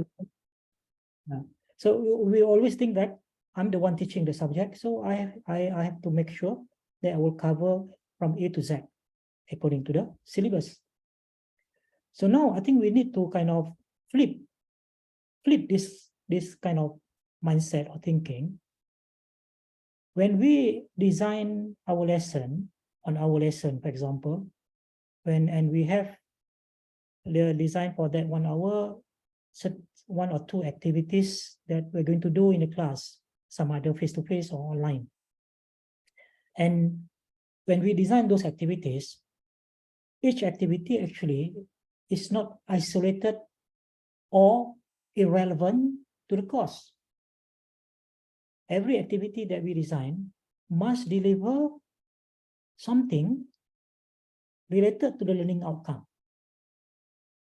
And when they do the activities, the kind of things that they will learn in the learning activities are actually, it can be part of the content.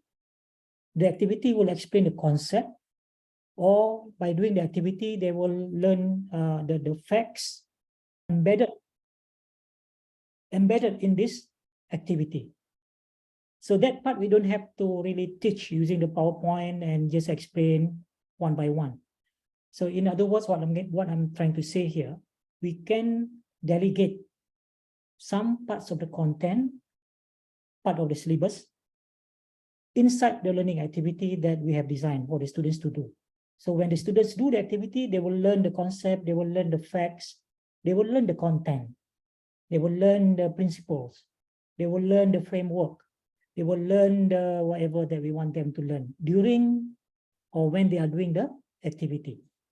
Then, of course, after the activity, we just summarize, or we just recap, or we just do a so-called a closure for that activity, recap lah, or summarize.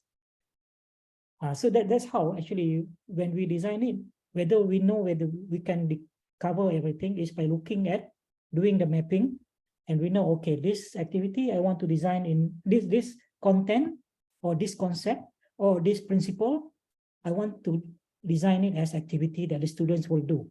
When they do it, they will learn.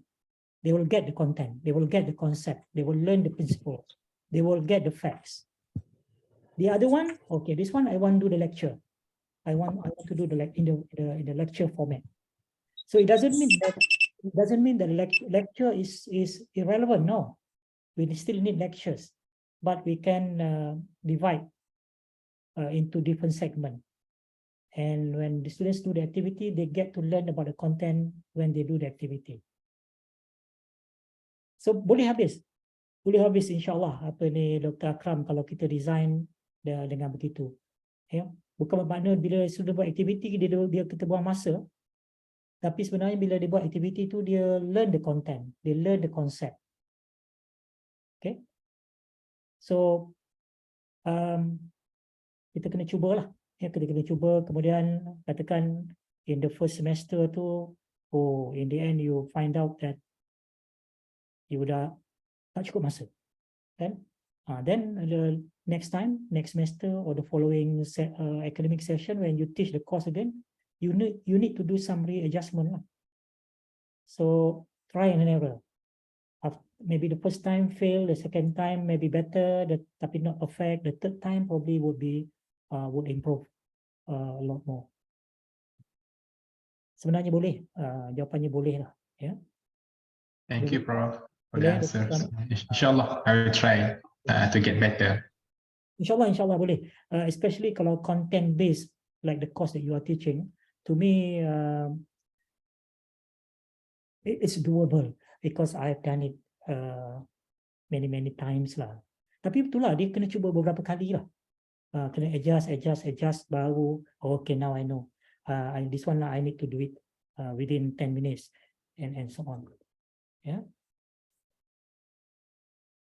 Dengan syarat kita dapat kerjasama yang baiklah daripada pelajar, ya. Kalau tidak nanti kita akan stuck jugalah.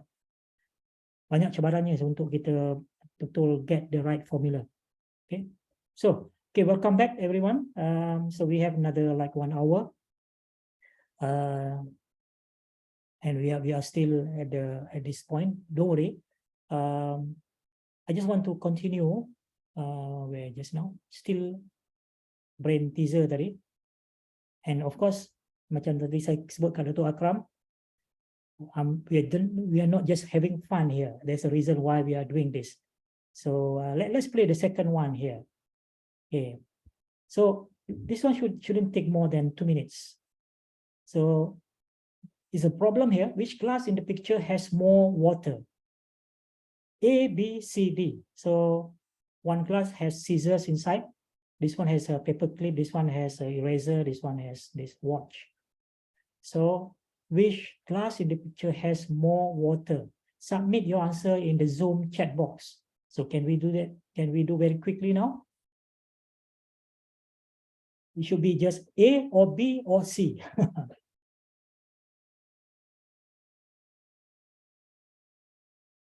Okay. Wah, cepat kali ni.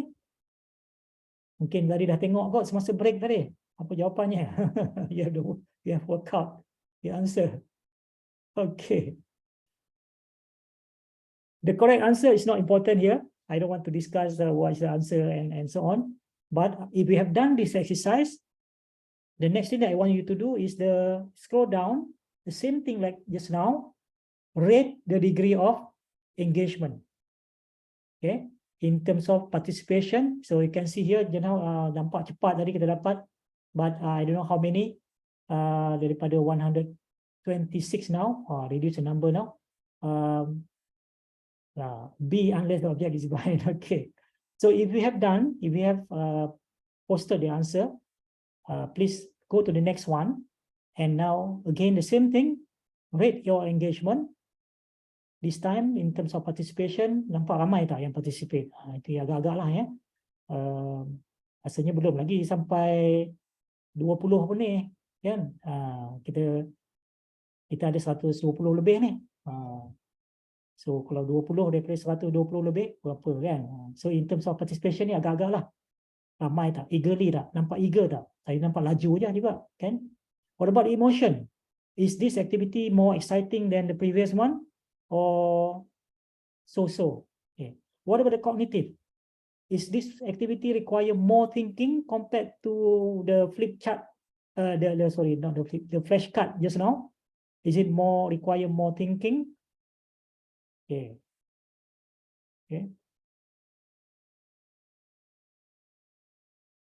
So we get 22 now. All right. All right. Okay. Just another 1 minute, one more minute.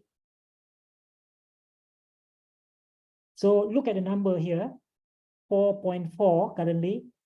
This one 4.1, emotion 4.1, cognitive 3.9, and now 4.0. And we want to compare this one later with this one. Okay. So this one, if we look at participation 3.7, emotion 4.2, thinking 3.8. Okay, this one, cognitive thinking 4.0, emotion 4.2, participation 4.4. So higher participation here, emotion 4.1, just now is 4.2. Maknanya yang tadi tu more exciting, ini less sedikit, 4.1. Okay, this one 4.4. So you think that this activity we have more people now to participate. Okay, cognitive 3.1. Okay, and we have about 35. Still we don't touch 100, eh? Tak apalah. Okay, now let's move on. This one I give you more time. Just now yang ni 90 seconds. This one now 2.5 minutes. Okay, you are given, this is a problem, yeah? You are given 2 containers, 5 liters and 3 liters capacity. Both containers have no volume marking. Using both containers, how would you measure 1 liter water accurately? Okay, please read the problem carefully. You are given 2 containers, 5 liters and 3 liters. Don't use ChatGPT. Don't use Google. This one, if you put the problem in ChatGPT, it will give you the answer. But let's Let's do this using our brain. Both containers have no volume markings. Using both containers, how do you measure 1 liter water accurately? Submit your answer here, not in the chat box. Okay, just click the link and submit your answer, then it will appear here. If you want to put your name at the end of the answer, you can do that. If you don't want to put your name also, remain anonymous, also can. Okay, let's see how many responses we will get now. So that would define the participation. And that is the behavioral engagement. That's a measure of behavioral engagement. If I get 100 from 130 posted the answer, wow, I would consider that very high. If I get only 20 out of 130 that I see on the screen now in Zoom, 20 out of 130, let's see what's the answer now. Submit your answer. Click here, submit your answer. Okay, transfer into a measuring cylinder. Fill in 1/3 of water into 3-liter container. This one probably longer and probably complete. Yeah, fill up the 3-liter container. Transfer all to 5-liter first. Then refill the 3-liter container and transfer what is possible. What is remaining? To the 5-liter one. What remains? I see. In the 3-liter should be 1 liter. Okay. 1 jengkal 1 liter. Okay. Okay, this one. Okay. Right. Tak ada yang nak letak nama kan? Ini baru 7 ni. 7 daripada 128. What can you say about participation? What can you say about behavioral engagement here? Now I think probably you get the idea already why we are doing this activity, right? So we are looking at 3 dimensions of student engagement here. And I want you to experience these 3 dimensions and illustrate to you how and what it means by behavioral, emotional, and cognitive engagement. Okay. All right. Susah lah Prof soalan ni, math tak capai KPI. Tak apa. Ada sebab kenapa soalan ini diberikan ya. So yang post jawapan ni, this response susah lah soalan ni. So now sekarang mungkin dah buat tu. Cuba buat yang di bawah tu ya. Accurately impossible Prof. Agak-agak. So sekarang ni rate. Siapa yang dah post jawapan, tolong rate the same thing in terms of thinking now. Do you think this question require more thinking? Okay. Require more thinking. Kalau kata yes, wah, tu dia. Participation 5, betul ke? Baru nampak 16 orang daripada 129 ni. Emotion, macam mana? Interesting tak? Ataupun pening kepala belum puasa nak buat soalan macam ni. Thinking macam mana? Nak kena perah otak tak? Belum puasa ni perah otak kan, memenatkan kan? Kalau rasa memang susah soalan ni macam tadi kata, 5 lah tu maknanya on the scale. Kalau senang 0, 1 macam tu ya. Okay. Berapa orang ni kita dapat dah? 18 daripada 130. Jadi participation ni agak-agak on the scale ni macam mana? 1 orang lah. Sekarang ni 3.1. Wah, saya tak pernah dapat kurang daripada 30 tau kalau saya buat. So UIA ni special sikit lah. Tak pernah dapat kurang daripada 30. Nak dapat 30 pun susah ni. Macam mana ni? Tak boleh lah macam tu ni. Yeah, UIA can do better than this. Come on, people of UIA. Takes two to tango. Tidak sudikah nak tango bersama saya?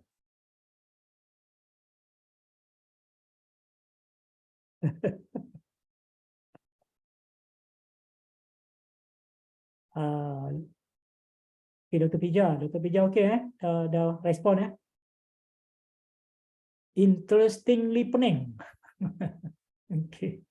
So, kalau macam tu kognitifnya berapa tu? 5 lah. Yeah. Okay. Baiklah. Kita dah ada berapa respon ni? Not bad. Wah. 46. Ini mungkin ada yang respon ni ada yang tak jawab pun ke? Kat sini 22.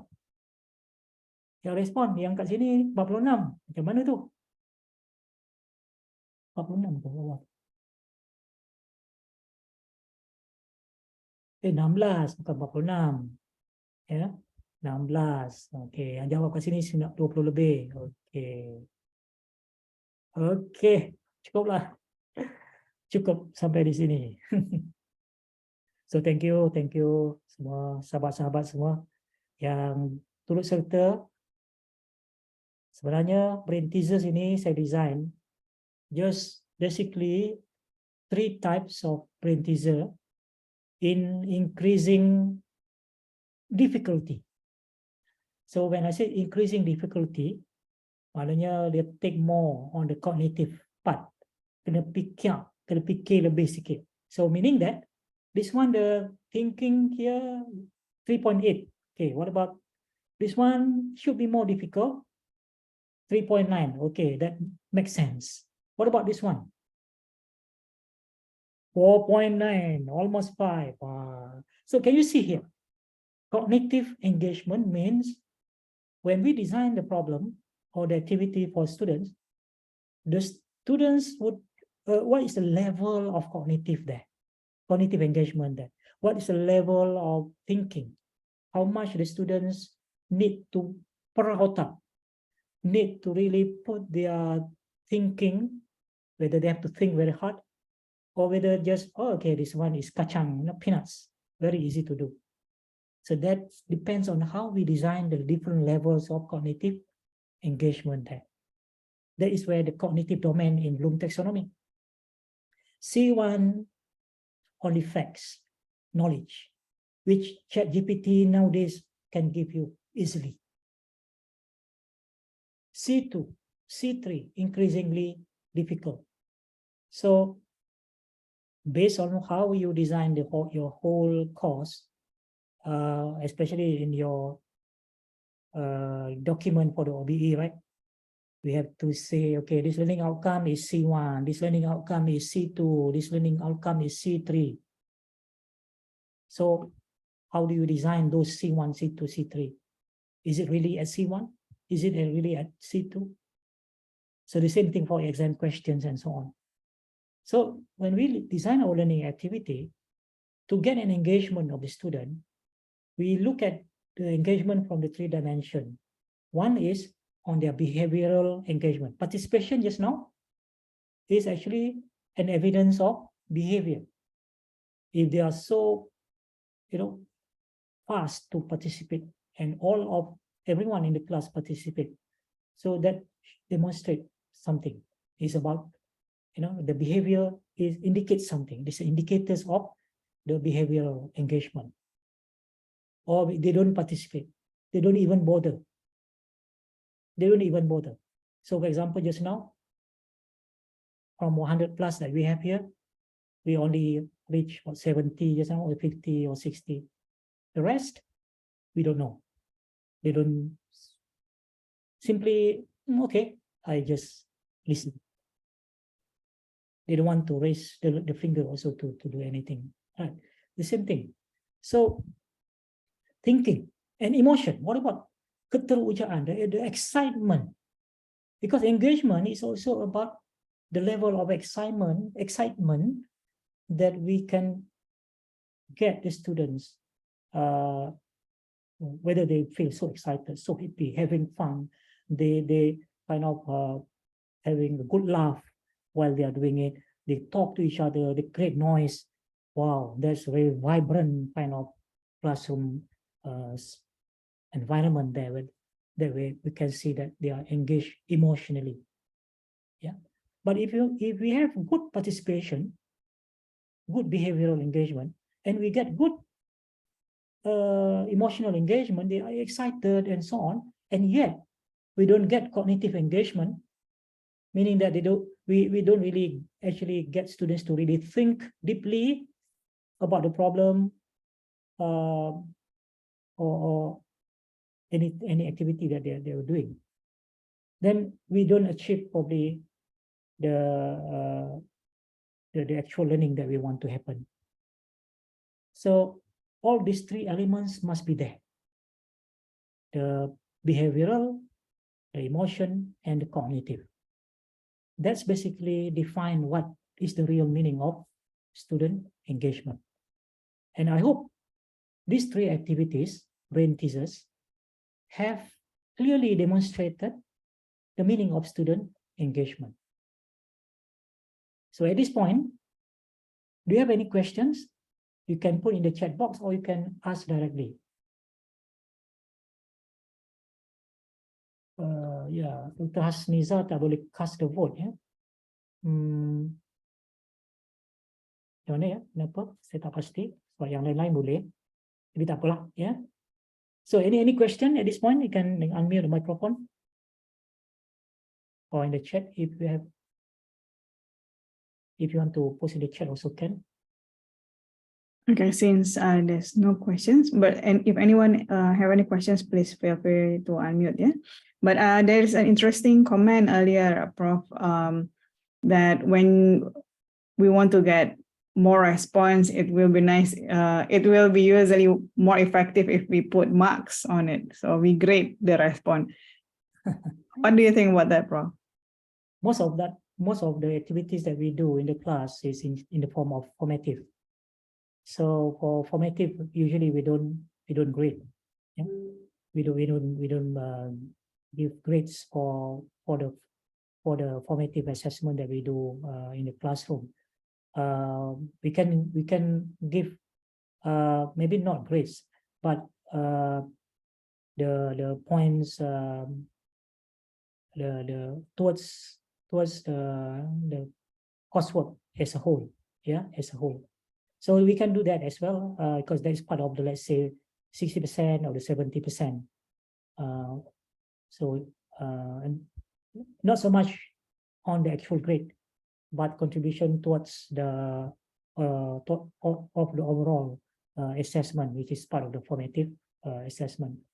But I usually don't give marks for this type of activities in the classroom, because there'll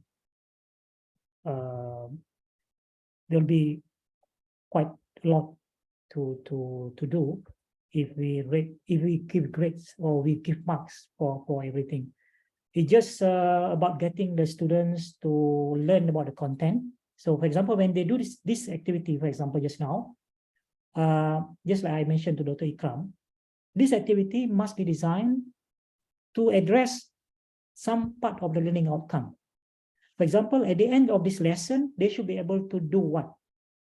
So that activity actually will enable the students to do that, what we have in the learning outcome. And the rest of the learning outcome, we can give in the form of lecture. So that 1 hour now will cover the content that we're supposed to cover. But actually that the part of the content, rather than we cover for the students, we let the students to uncover for themselves with our guidance. So that's what I mentioned just now. We need to flip our mindset that we are the one who is responsible to cover everything. But why not now? The mindset is, rather than we cover, let the students to uncover the content. Meaning that the learning activities that we design would enable them to uncover would enable them to learn the content, learn the concept, learn the facts, and so on.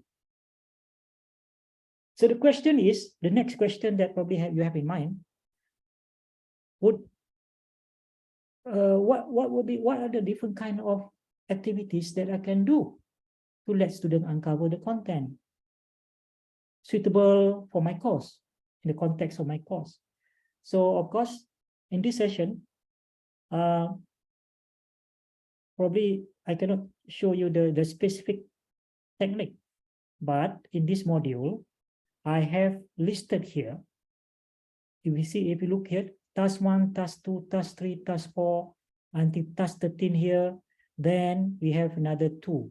These are examples of the kind of activities that we can design to get students to learn content, whatever, and to get students to engage cognitively, engage behaviorally, emotionally, and cognitively. And at the same time, when they do all this activity, they will learn the content. They will learn the content. They will learn the concept. They will learn the principles. They will learn the facts. And the rest, okay, we can do in the form of lecture. That's how I picture 1 hour lesson. Okay. And if you look at what is the best way, what's the best model for us to design 1 hour lesson?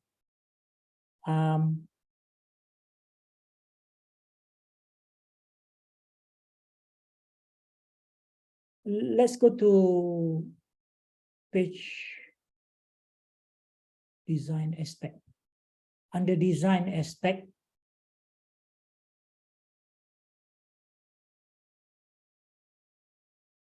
okay.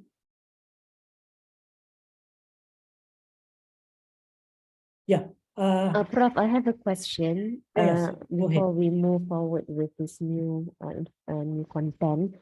Regarding the engagement and participation, thinking and emotion.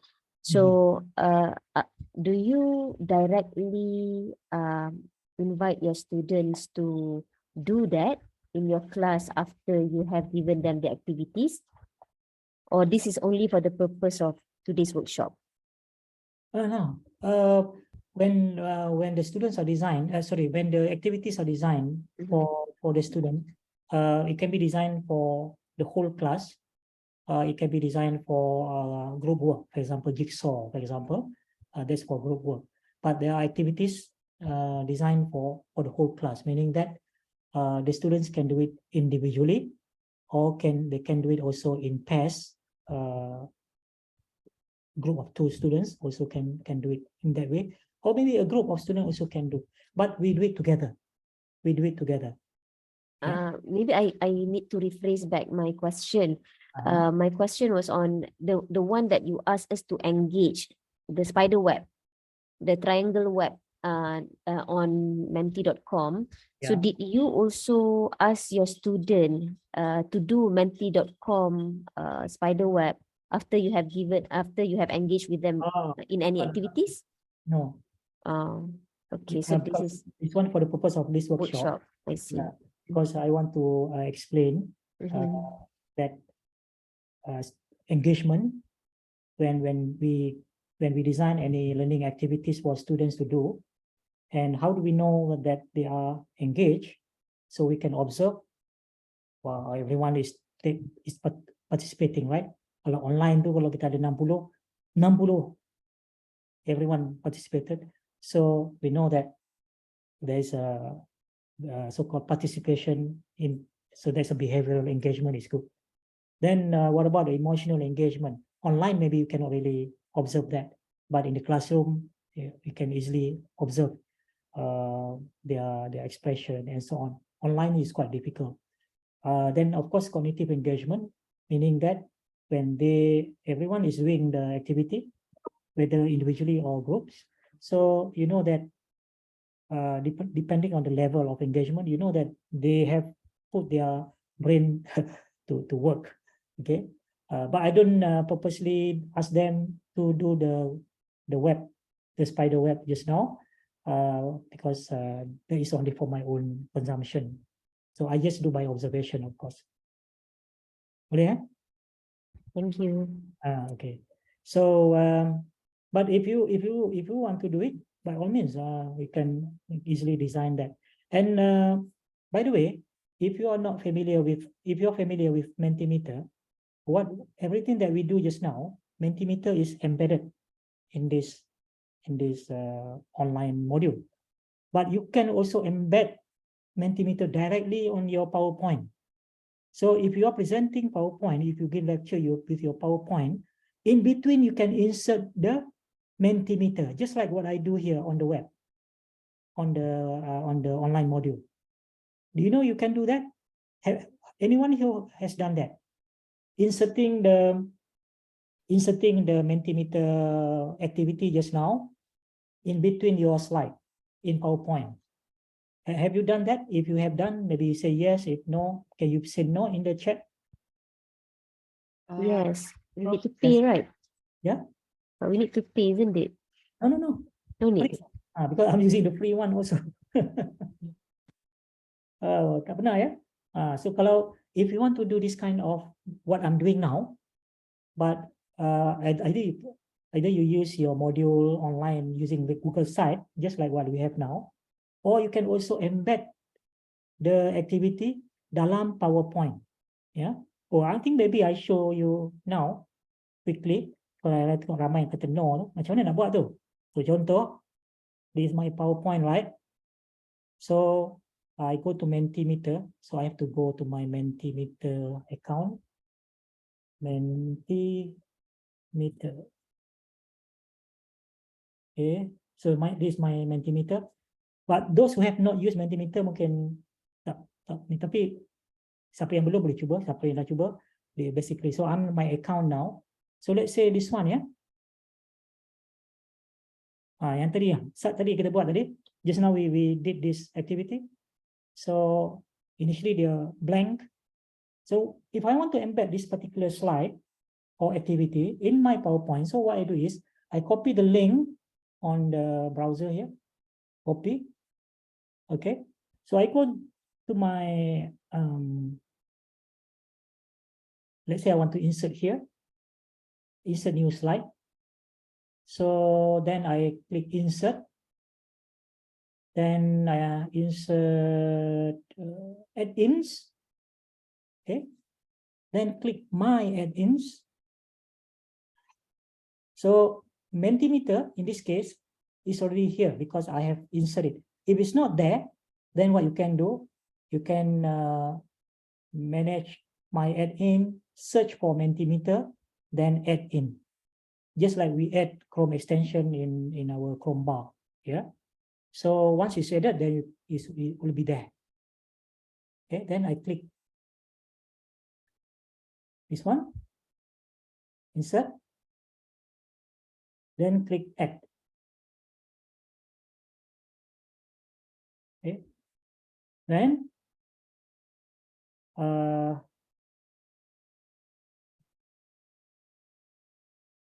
update now.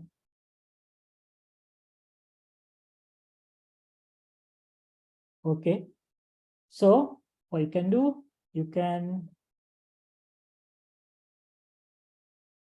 paste the link just now and click select. And can you see it appears now on the screen? And then if you post something, can you post something, and anyone can just type something and post. You can see it will appear in real time here. Okay, so that's how you insert activity in between your PowerPoint presentation. I hope that helps. Okay, so when you design your lesson back here, 1 hour lesson, for example, what we need to do to get students' engagement is to ensure that we have learning activities. And I would recommend something like this, 70, 20, 10.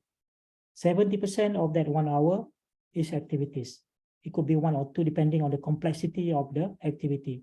20% is where you come in, you can do a closure, or meaning that you can wrap up, or you can discuss, okay, what you have done just now in this activity. So this is where you give like a short lecture, And you can also add on to things that is not covered in the learning activities. So this is what I mean, Dr. Akram, just now, kalau kita boleh design macam ini. Part of the content is designed within the learning activities. The other part of the content is the lecture part.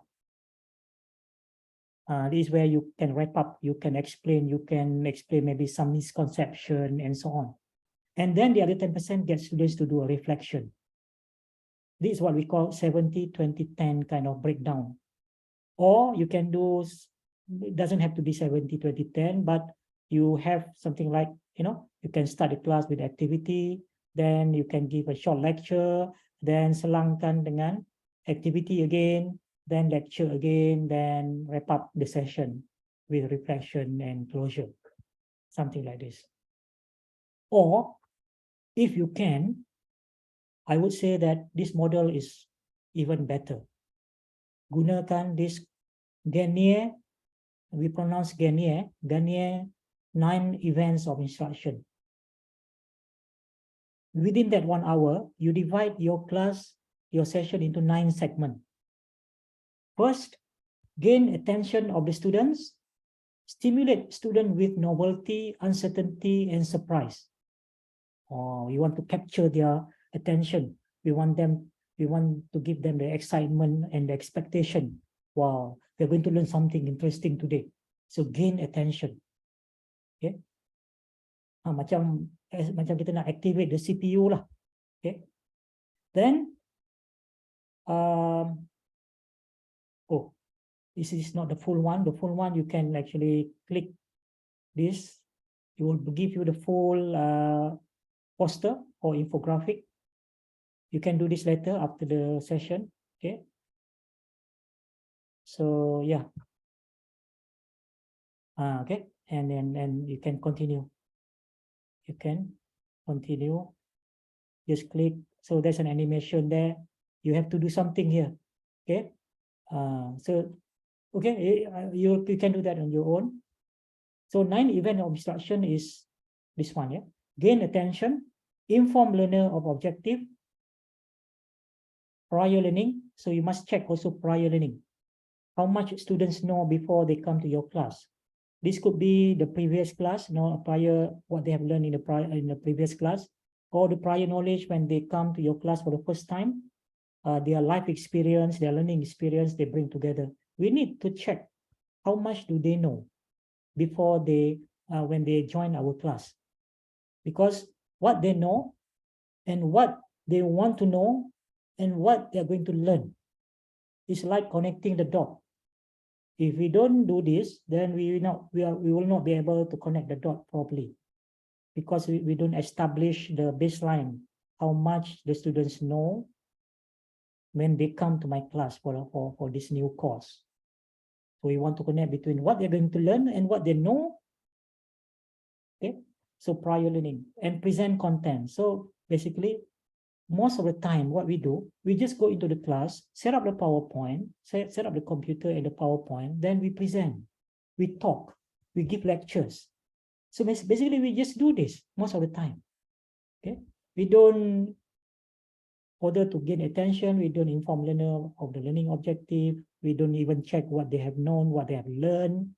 So we just present content, provide guidance, practice, allow time for the students to practice what they have learned, provide feedback, assess performance, enhance retention, and transfer to the job. This is what we call 9 events of instruction. So, my dear colleagues, I just want to ask a quick question. How many of you have heard, not used, have heard about 9 events, Garnier 9 events of instruction? Please say yes if you have heard or even used. Or please say no if you have not heard about Gane 9 events of instruction. Ramai kata no. No. Oh, panjang no no. Yes, I am teaching education students. Oh, Dr. Hasnil, you are the expert lah ya. Saya bukan expert, Dr. Hasniza. Saya hanya share ya.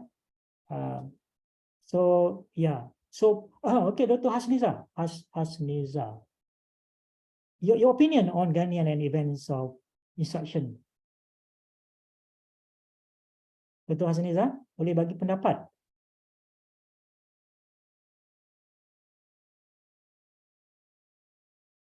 Dr. Hasniza, are you there?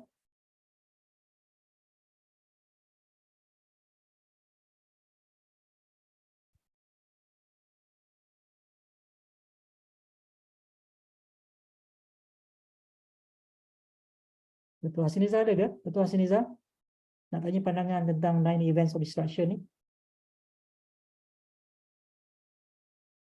Tak ada Okay, tak apalah.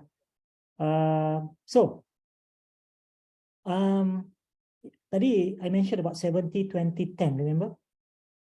Okay, so actually all these events you can distribute. You don't have to do all 9. Sometimes you don't have to do all 9. So part of it actually, as part of blended learning or as part of blended learning, we can do after the class or before the class. We can give feedback to the students. Sometimes students ask questions after the class, or during the class, but we don't have time to address. So what I do, I just do a quick video, to give feedback. I just do a quick video, and then I post the video in the WhatsApp group, because I have WhatsApp group for my class. So this is very easy to do. A quick video using Loom, using Loom, my favorite tool. I can demo to you. If I don't know whether, so this Loom, for example, I can see Loom is actually a free application that you can use to create video, and very quick one. No need to, buat macam-macam. So I just demonstrate to you. Let's say to give feedback to the students. Let's say after the class, student ask question, or during the class, student ask question, but you don't have time to answer. So what you can do, I can create a quick video like this. Okay, so you can see now. Okay, we have reached 25 video. Alamak, ini account mana ni? Ya, masa ni lah dia reach. Okay, delete video to continue recording. Okay lah, ini account lain ni. Oh, betul lah. Okay, I just delete one of them so that I can do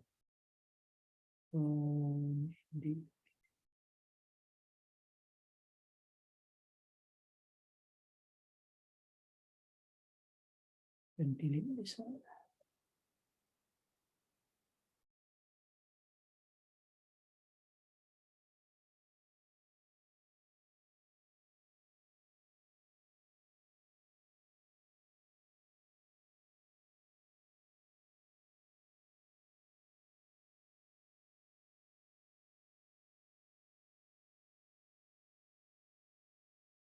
Okay, maybe I can create one now. Okay, so I record video,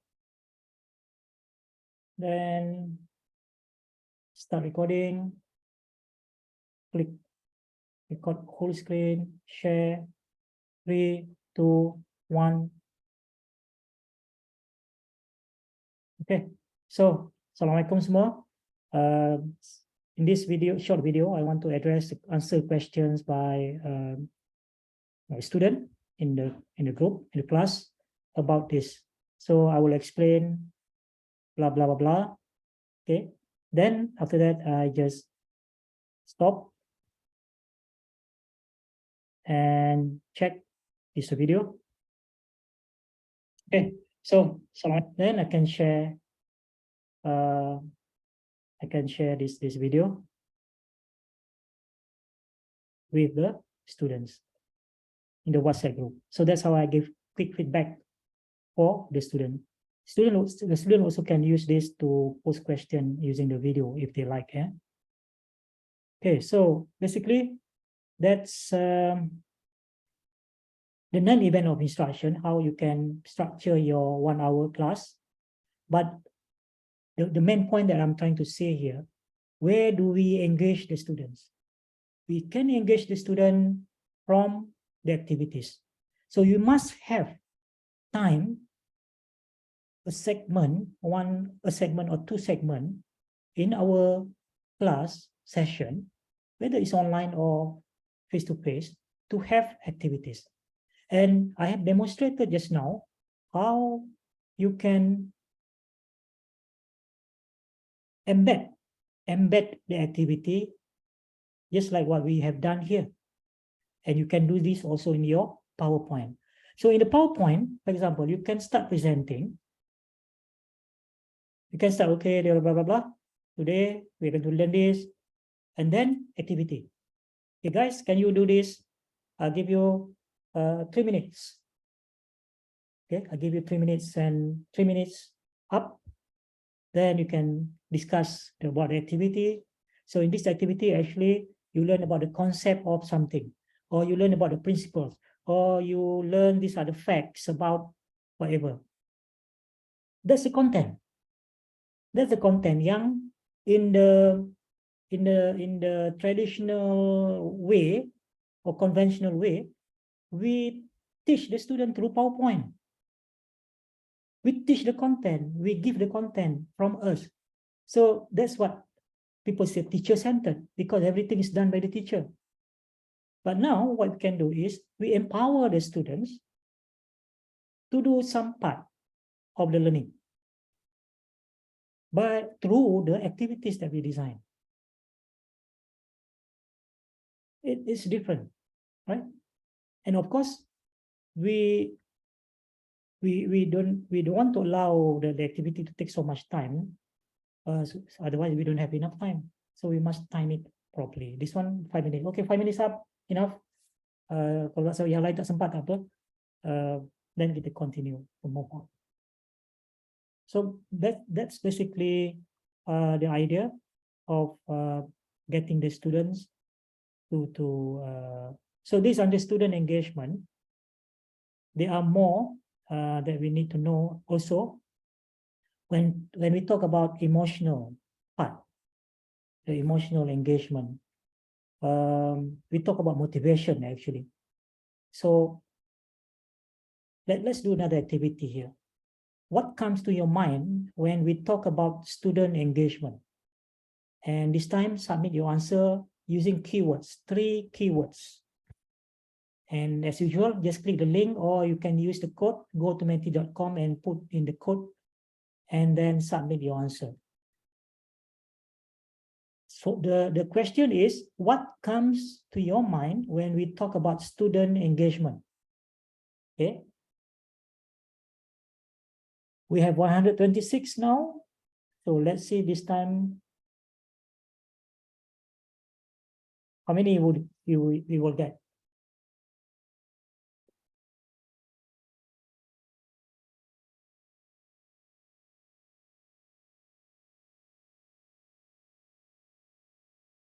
Two-way communication. Okay, it takes 2 to tango. All right. Okay, we have learned something here. Good. Actually, 3 keywords. Yeah. So this one 3 words rather than 3 keywords, but it's okay. 3 keywords meaning that separate. Yeah. Separate. So here maybe you want to say communication. Then maybe 2 ways is another word maybe. But this can be 1 word also. So you need to post another 2. 2 ways communication. This one could be one keyword with 3 words. Okay. Fun, planning, react. Oh lah, okay, makin banyak lah. Discussion, expression. Expression is related to what? Emotional kan? Emotional engagement. It takes two tango. Okay.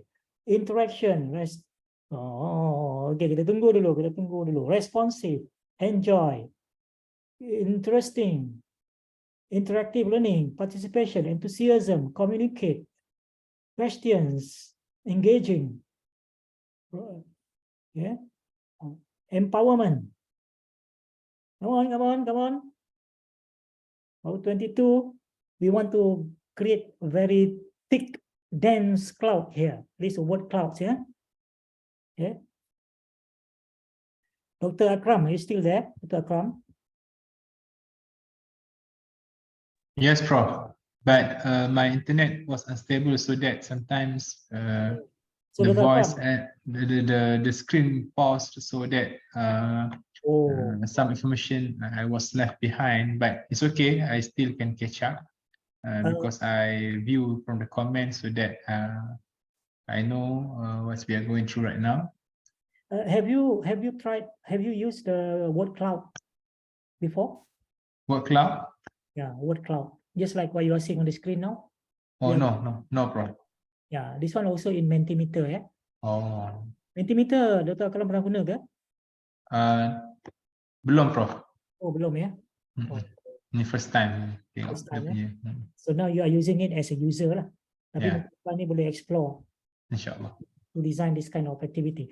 This the kind of the nature of your course, banyak content, banyak facts. So this is one of the useful activity you can use.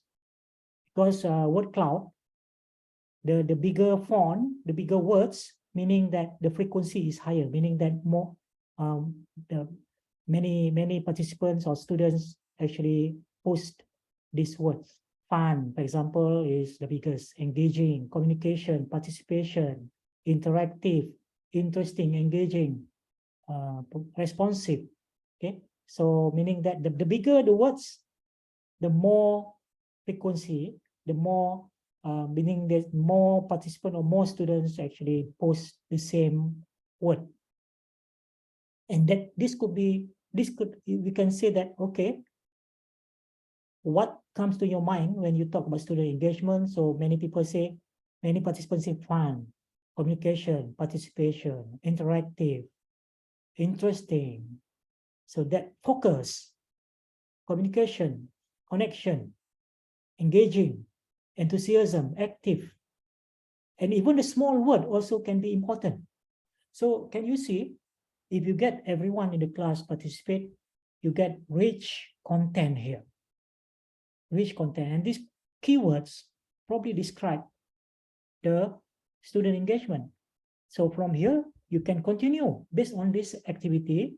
You can continue. Then you say, okay, it seems like fun is the biggest one here. Then you can ask, let's say, Dr. Ashikin, are you here, Dr. Ashikin? Dr. Ashikin Atan? Dr. Ashikin?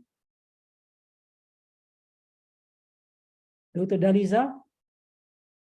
Dr. Daliza, are you here? Dr. Daliza?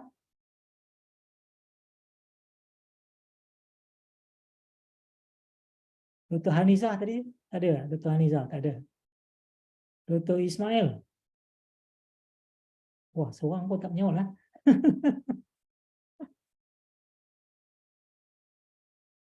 Siapa nak apa ni? I just want to ask someone why fun is the biggest here.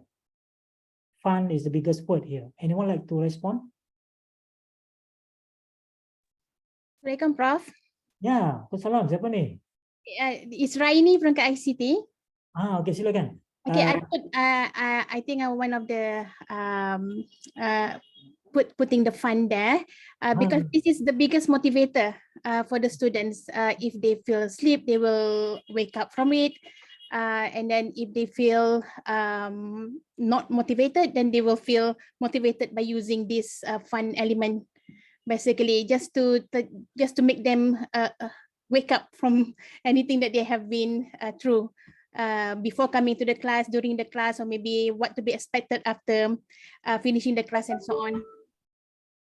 Yeah, thank you so much. Thank you so much. Really appreciate that. Yeah, fun is always one of the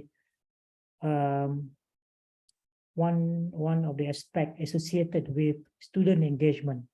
But as we can see here, I think if we look very carefully, the smaller one also, those could be also elements that we can have to engage students in our lesson. But if we look all the words here, Remember, there are three elements just now: behavioral engagement, emotional engagement, cognitive engagement.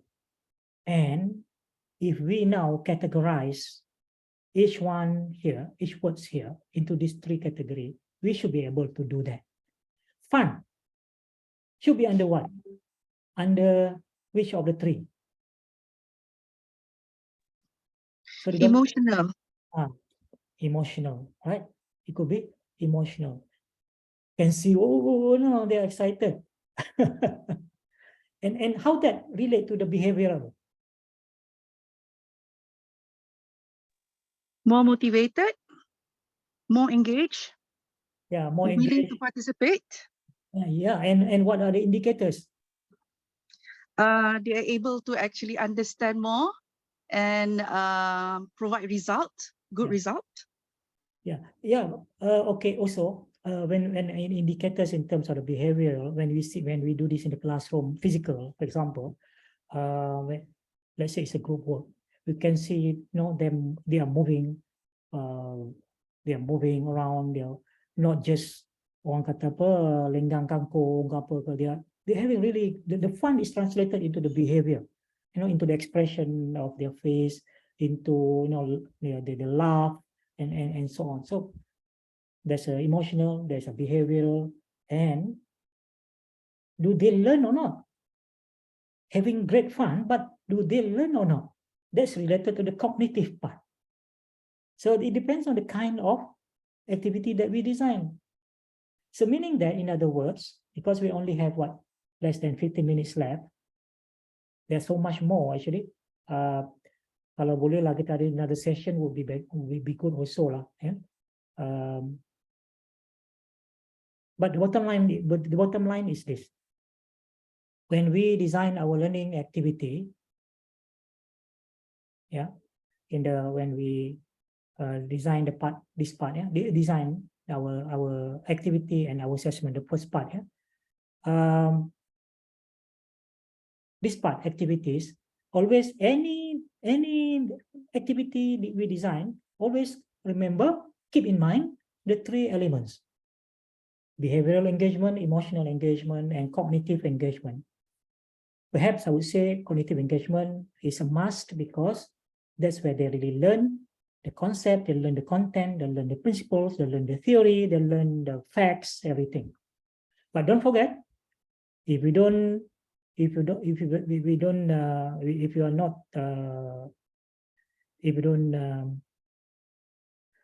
make sure that the activity is also fun, interesting, then maybe we don't have that kind of emotional part, emotional engagement, and that will translate into behavioral, behavioral engagement as well. So these are the things. It's all about how we design the activity in order to get the three elements of the student engagement. And what kind of activities? We don't have time to cover today. So you can go through all this. It's all here. It's all here. Okay. I give example of the kind of activities that would engage students on all the three elements just now. Okay. So you can go through jigsaw, for example. How many of you have done jigsaw in your class? So please say yes or not. Yes, if you have done jigsaw, if you have tried jigsaw. No, if you have not done jigsaw. This is interesting, I want to see. Jigsaw method. How many of you know and use this method? Pernah, tapi sekali. Dr. Pija, kenapa pernah itu panjang tu, Dr. Pija? Tapi sekali saja. Mengapa sekali, Dr. Pija? Dr. Pija, sekali.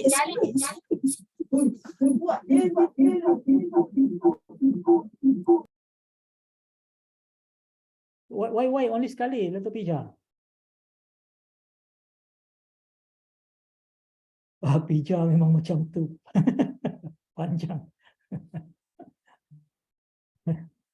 Okay. Once, okay, Dr. Nabila. once, pernah buat. Dr. Nabila, kenapa sekali je Dr. Nabila?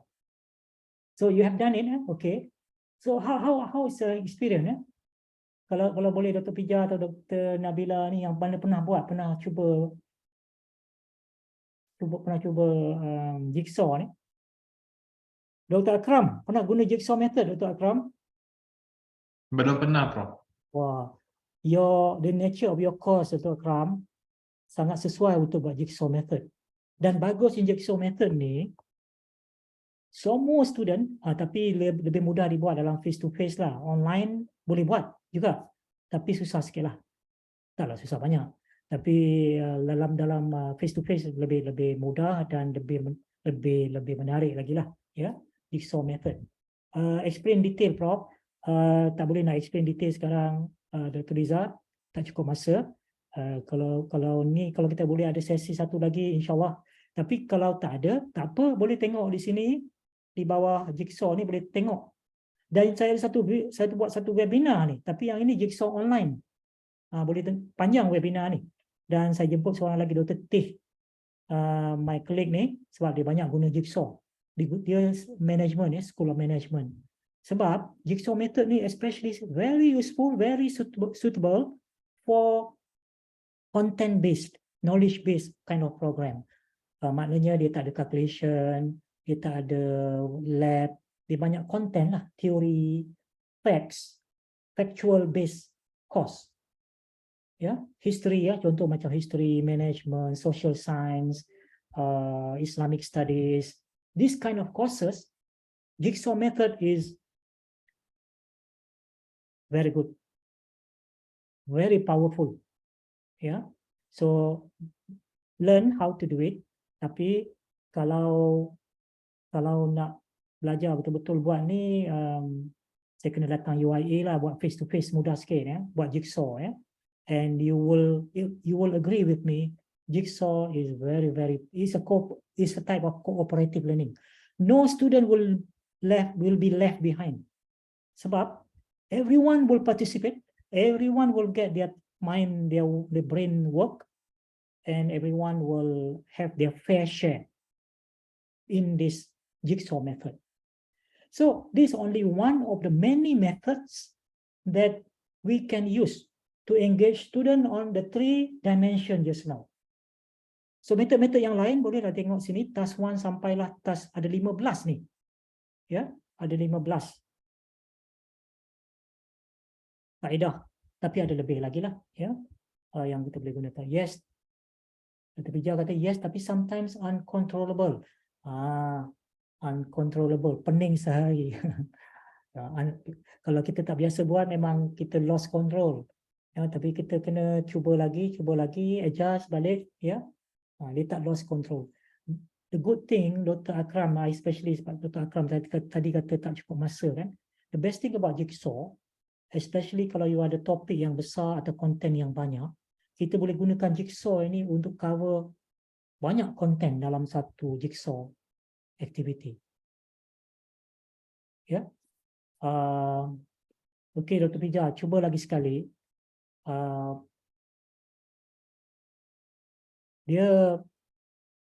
It all depends on how we design, ya. Kalau dia kena plan lah.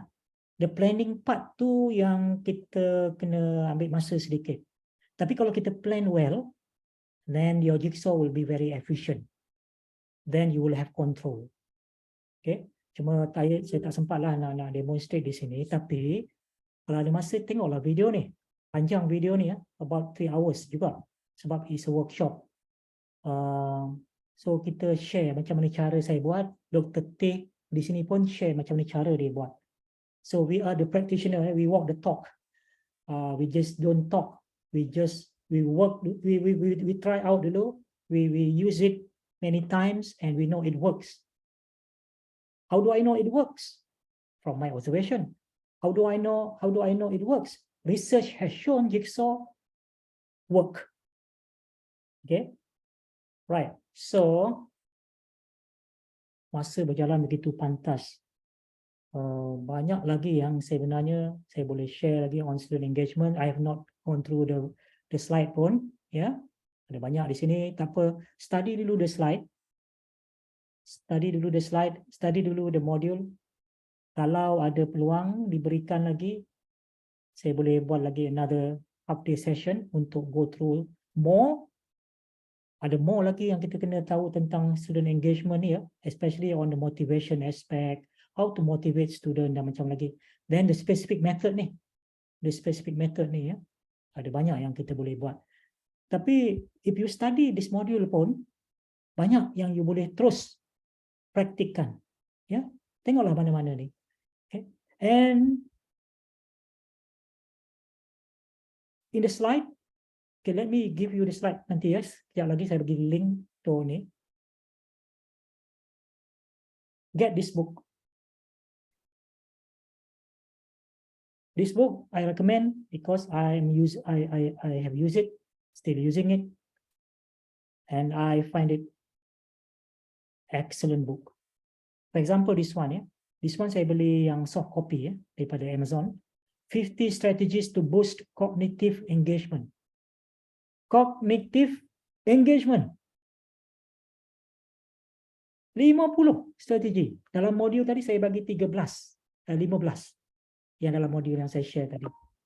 15. This one 50. You'll never run out of idea. You'll never run out of ideas. What kind of strategy that you can use, and you know these activities are evidence-based, research-based. It will be able, you know that it will engage the students cognitively. Satu lagi buku, Total Participation Technique. I have a first edition, this one is second edition. Total participation. Tadi dalam sesi kita pagi ni, I don't get total participation. I fail. Basically, I fail. Because majority refuse to participate. Okay. For whatever reason. So I fail Prof. Mira. Yeah. And the other book, Promoting Rigor Through Higher Level Questionings. Then the other 3 books, Hot skill meaning higher order thinking. Skill, macam mana? What kind of activities we can do in our class to engage student on the C4, C5, and so on. And how do we assess higher order thinking skill? And 40 engaging brain-based tool for the classroom. Okay, jadi ini buku saya, ya. Kalau nak beli boleh beli. So thank you so much. Nanti sebelum saya serahkan pada Tuan Mira, Prof Mira, ini saya nak bagi link kepada PowerPoint untuk download.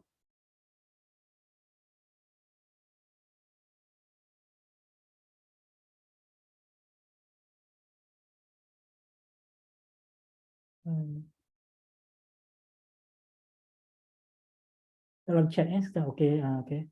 Chat. Okay, saya dah bagi link untuk download the PowerPoint. This PowerPoint ya. The link to the module semua orang dah dapat tadi ya. The link to the module, I believe semua ada link to the module. Ini link to the module. So ada 2. One is the PowerPoint, which is basically this one. I have about 53 PowerPoints there. So this one actually talk about the engagement, student engagement. And in this module, very important, these are some of the activities that you can use. You can look from here and how to do it. This is a how-to. This is a how-to, yeah. And remember, each one of these activity can be designed to integrate or cover the 3 elements: behavioral engagement, emotional engagement, and cognitive engagement. And this is also explained in the slides. Yeah. Cognitive, so engagement by design. Cognitive, behavioral, emotional. This one from the previous group. When I say, okay, what come to your mind when we talk about student engagement? Your results just now is this one. Let's compare.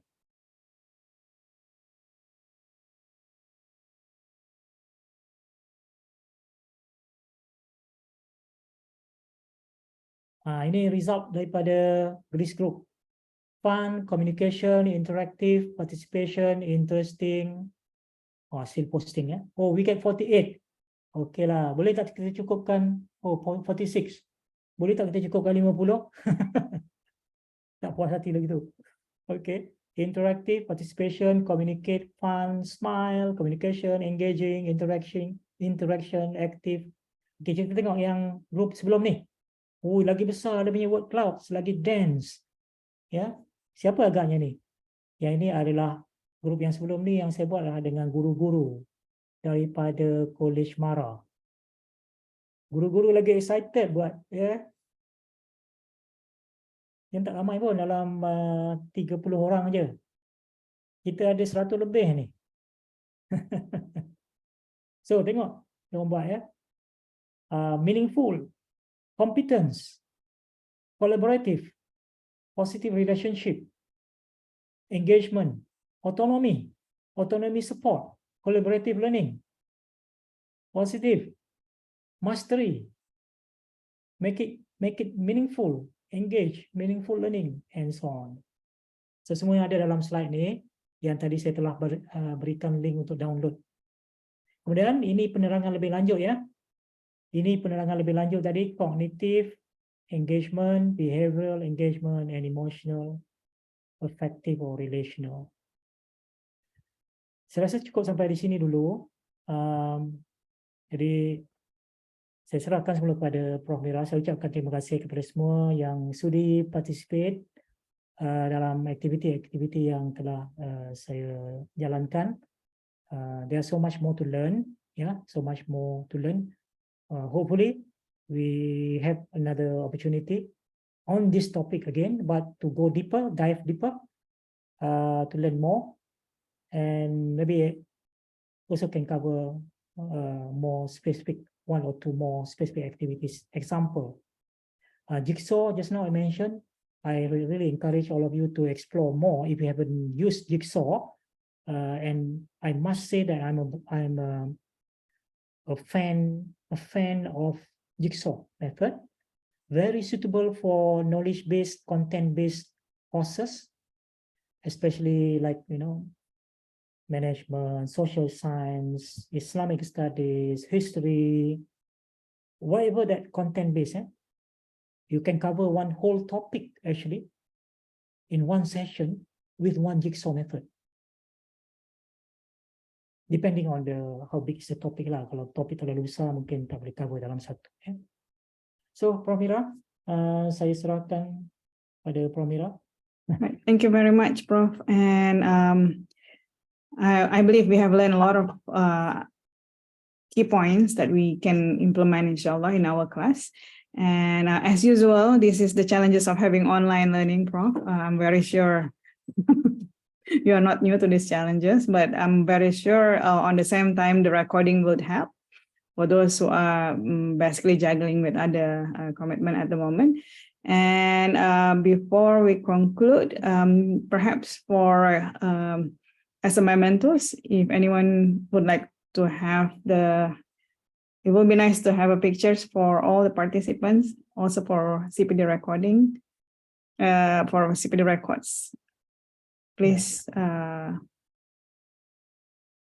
okay, so please set your videos open, please. Thank you.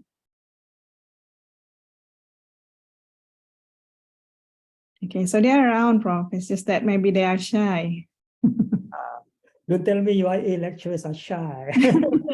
So that's why next time we will have face-to-face, inshallah. It will be know that Prof. Karim is in Klang Valley, so. If there's opportunity to do this topic extended version, maybe I'd like to come to UIA. I think we very nice. Looking forward to host you here, inshallah. We will arrange, inshallah. Thank you so much. Okay, so now that we have everyone on the screen, let me just get okay. So some more coming. Okay. Wow. Oh, itu Dr. Bija. Oh, that one. Okay. Assalamualaikum, Prof. Salam. Oh, tadi tak nak bersuara. Okay. All right. Ada gangguan. Okay, thank you. Let's take a picture. 1, 2, 3. Okay, wait a second. Oops. 5 pages. Yep. Well, in my screen is only one, so everyone's very small.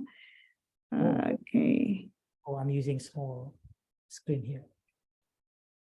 Let me just get one more picture. Just someone have just come in. Okay. Or Dr. Ade or Sister Hilda can assist to get the next screen. Boleh, Prof. All right, thank you.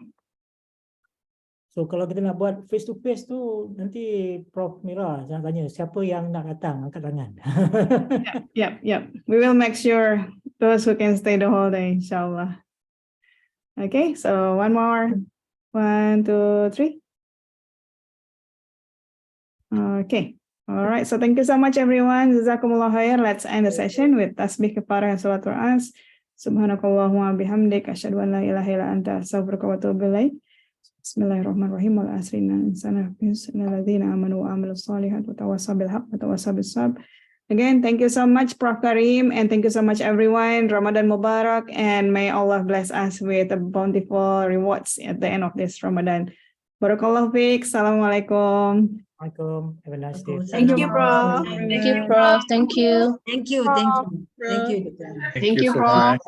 Thank you, Prof. Thank you. Thank you. Thank you.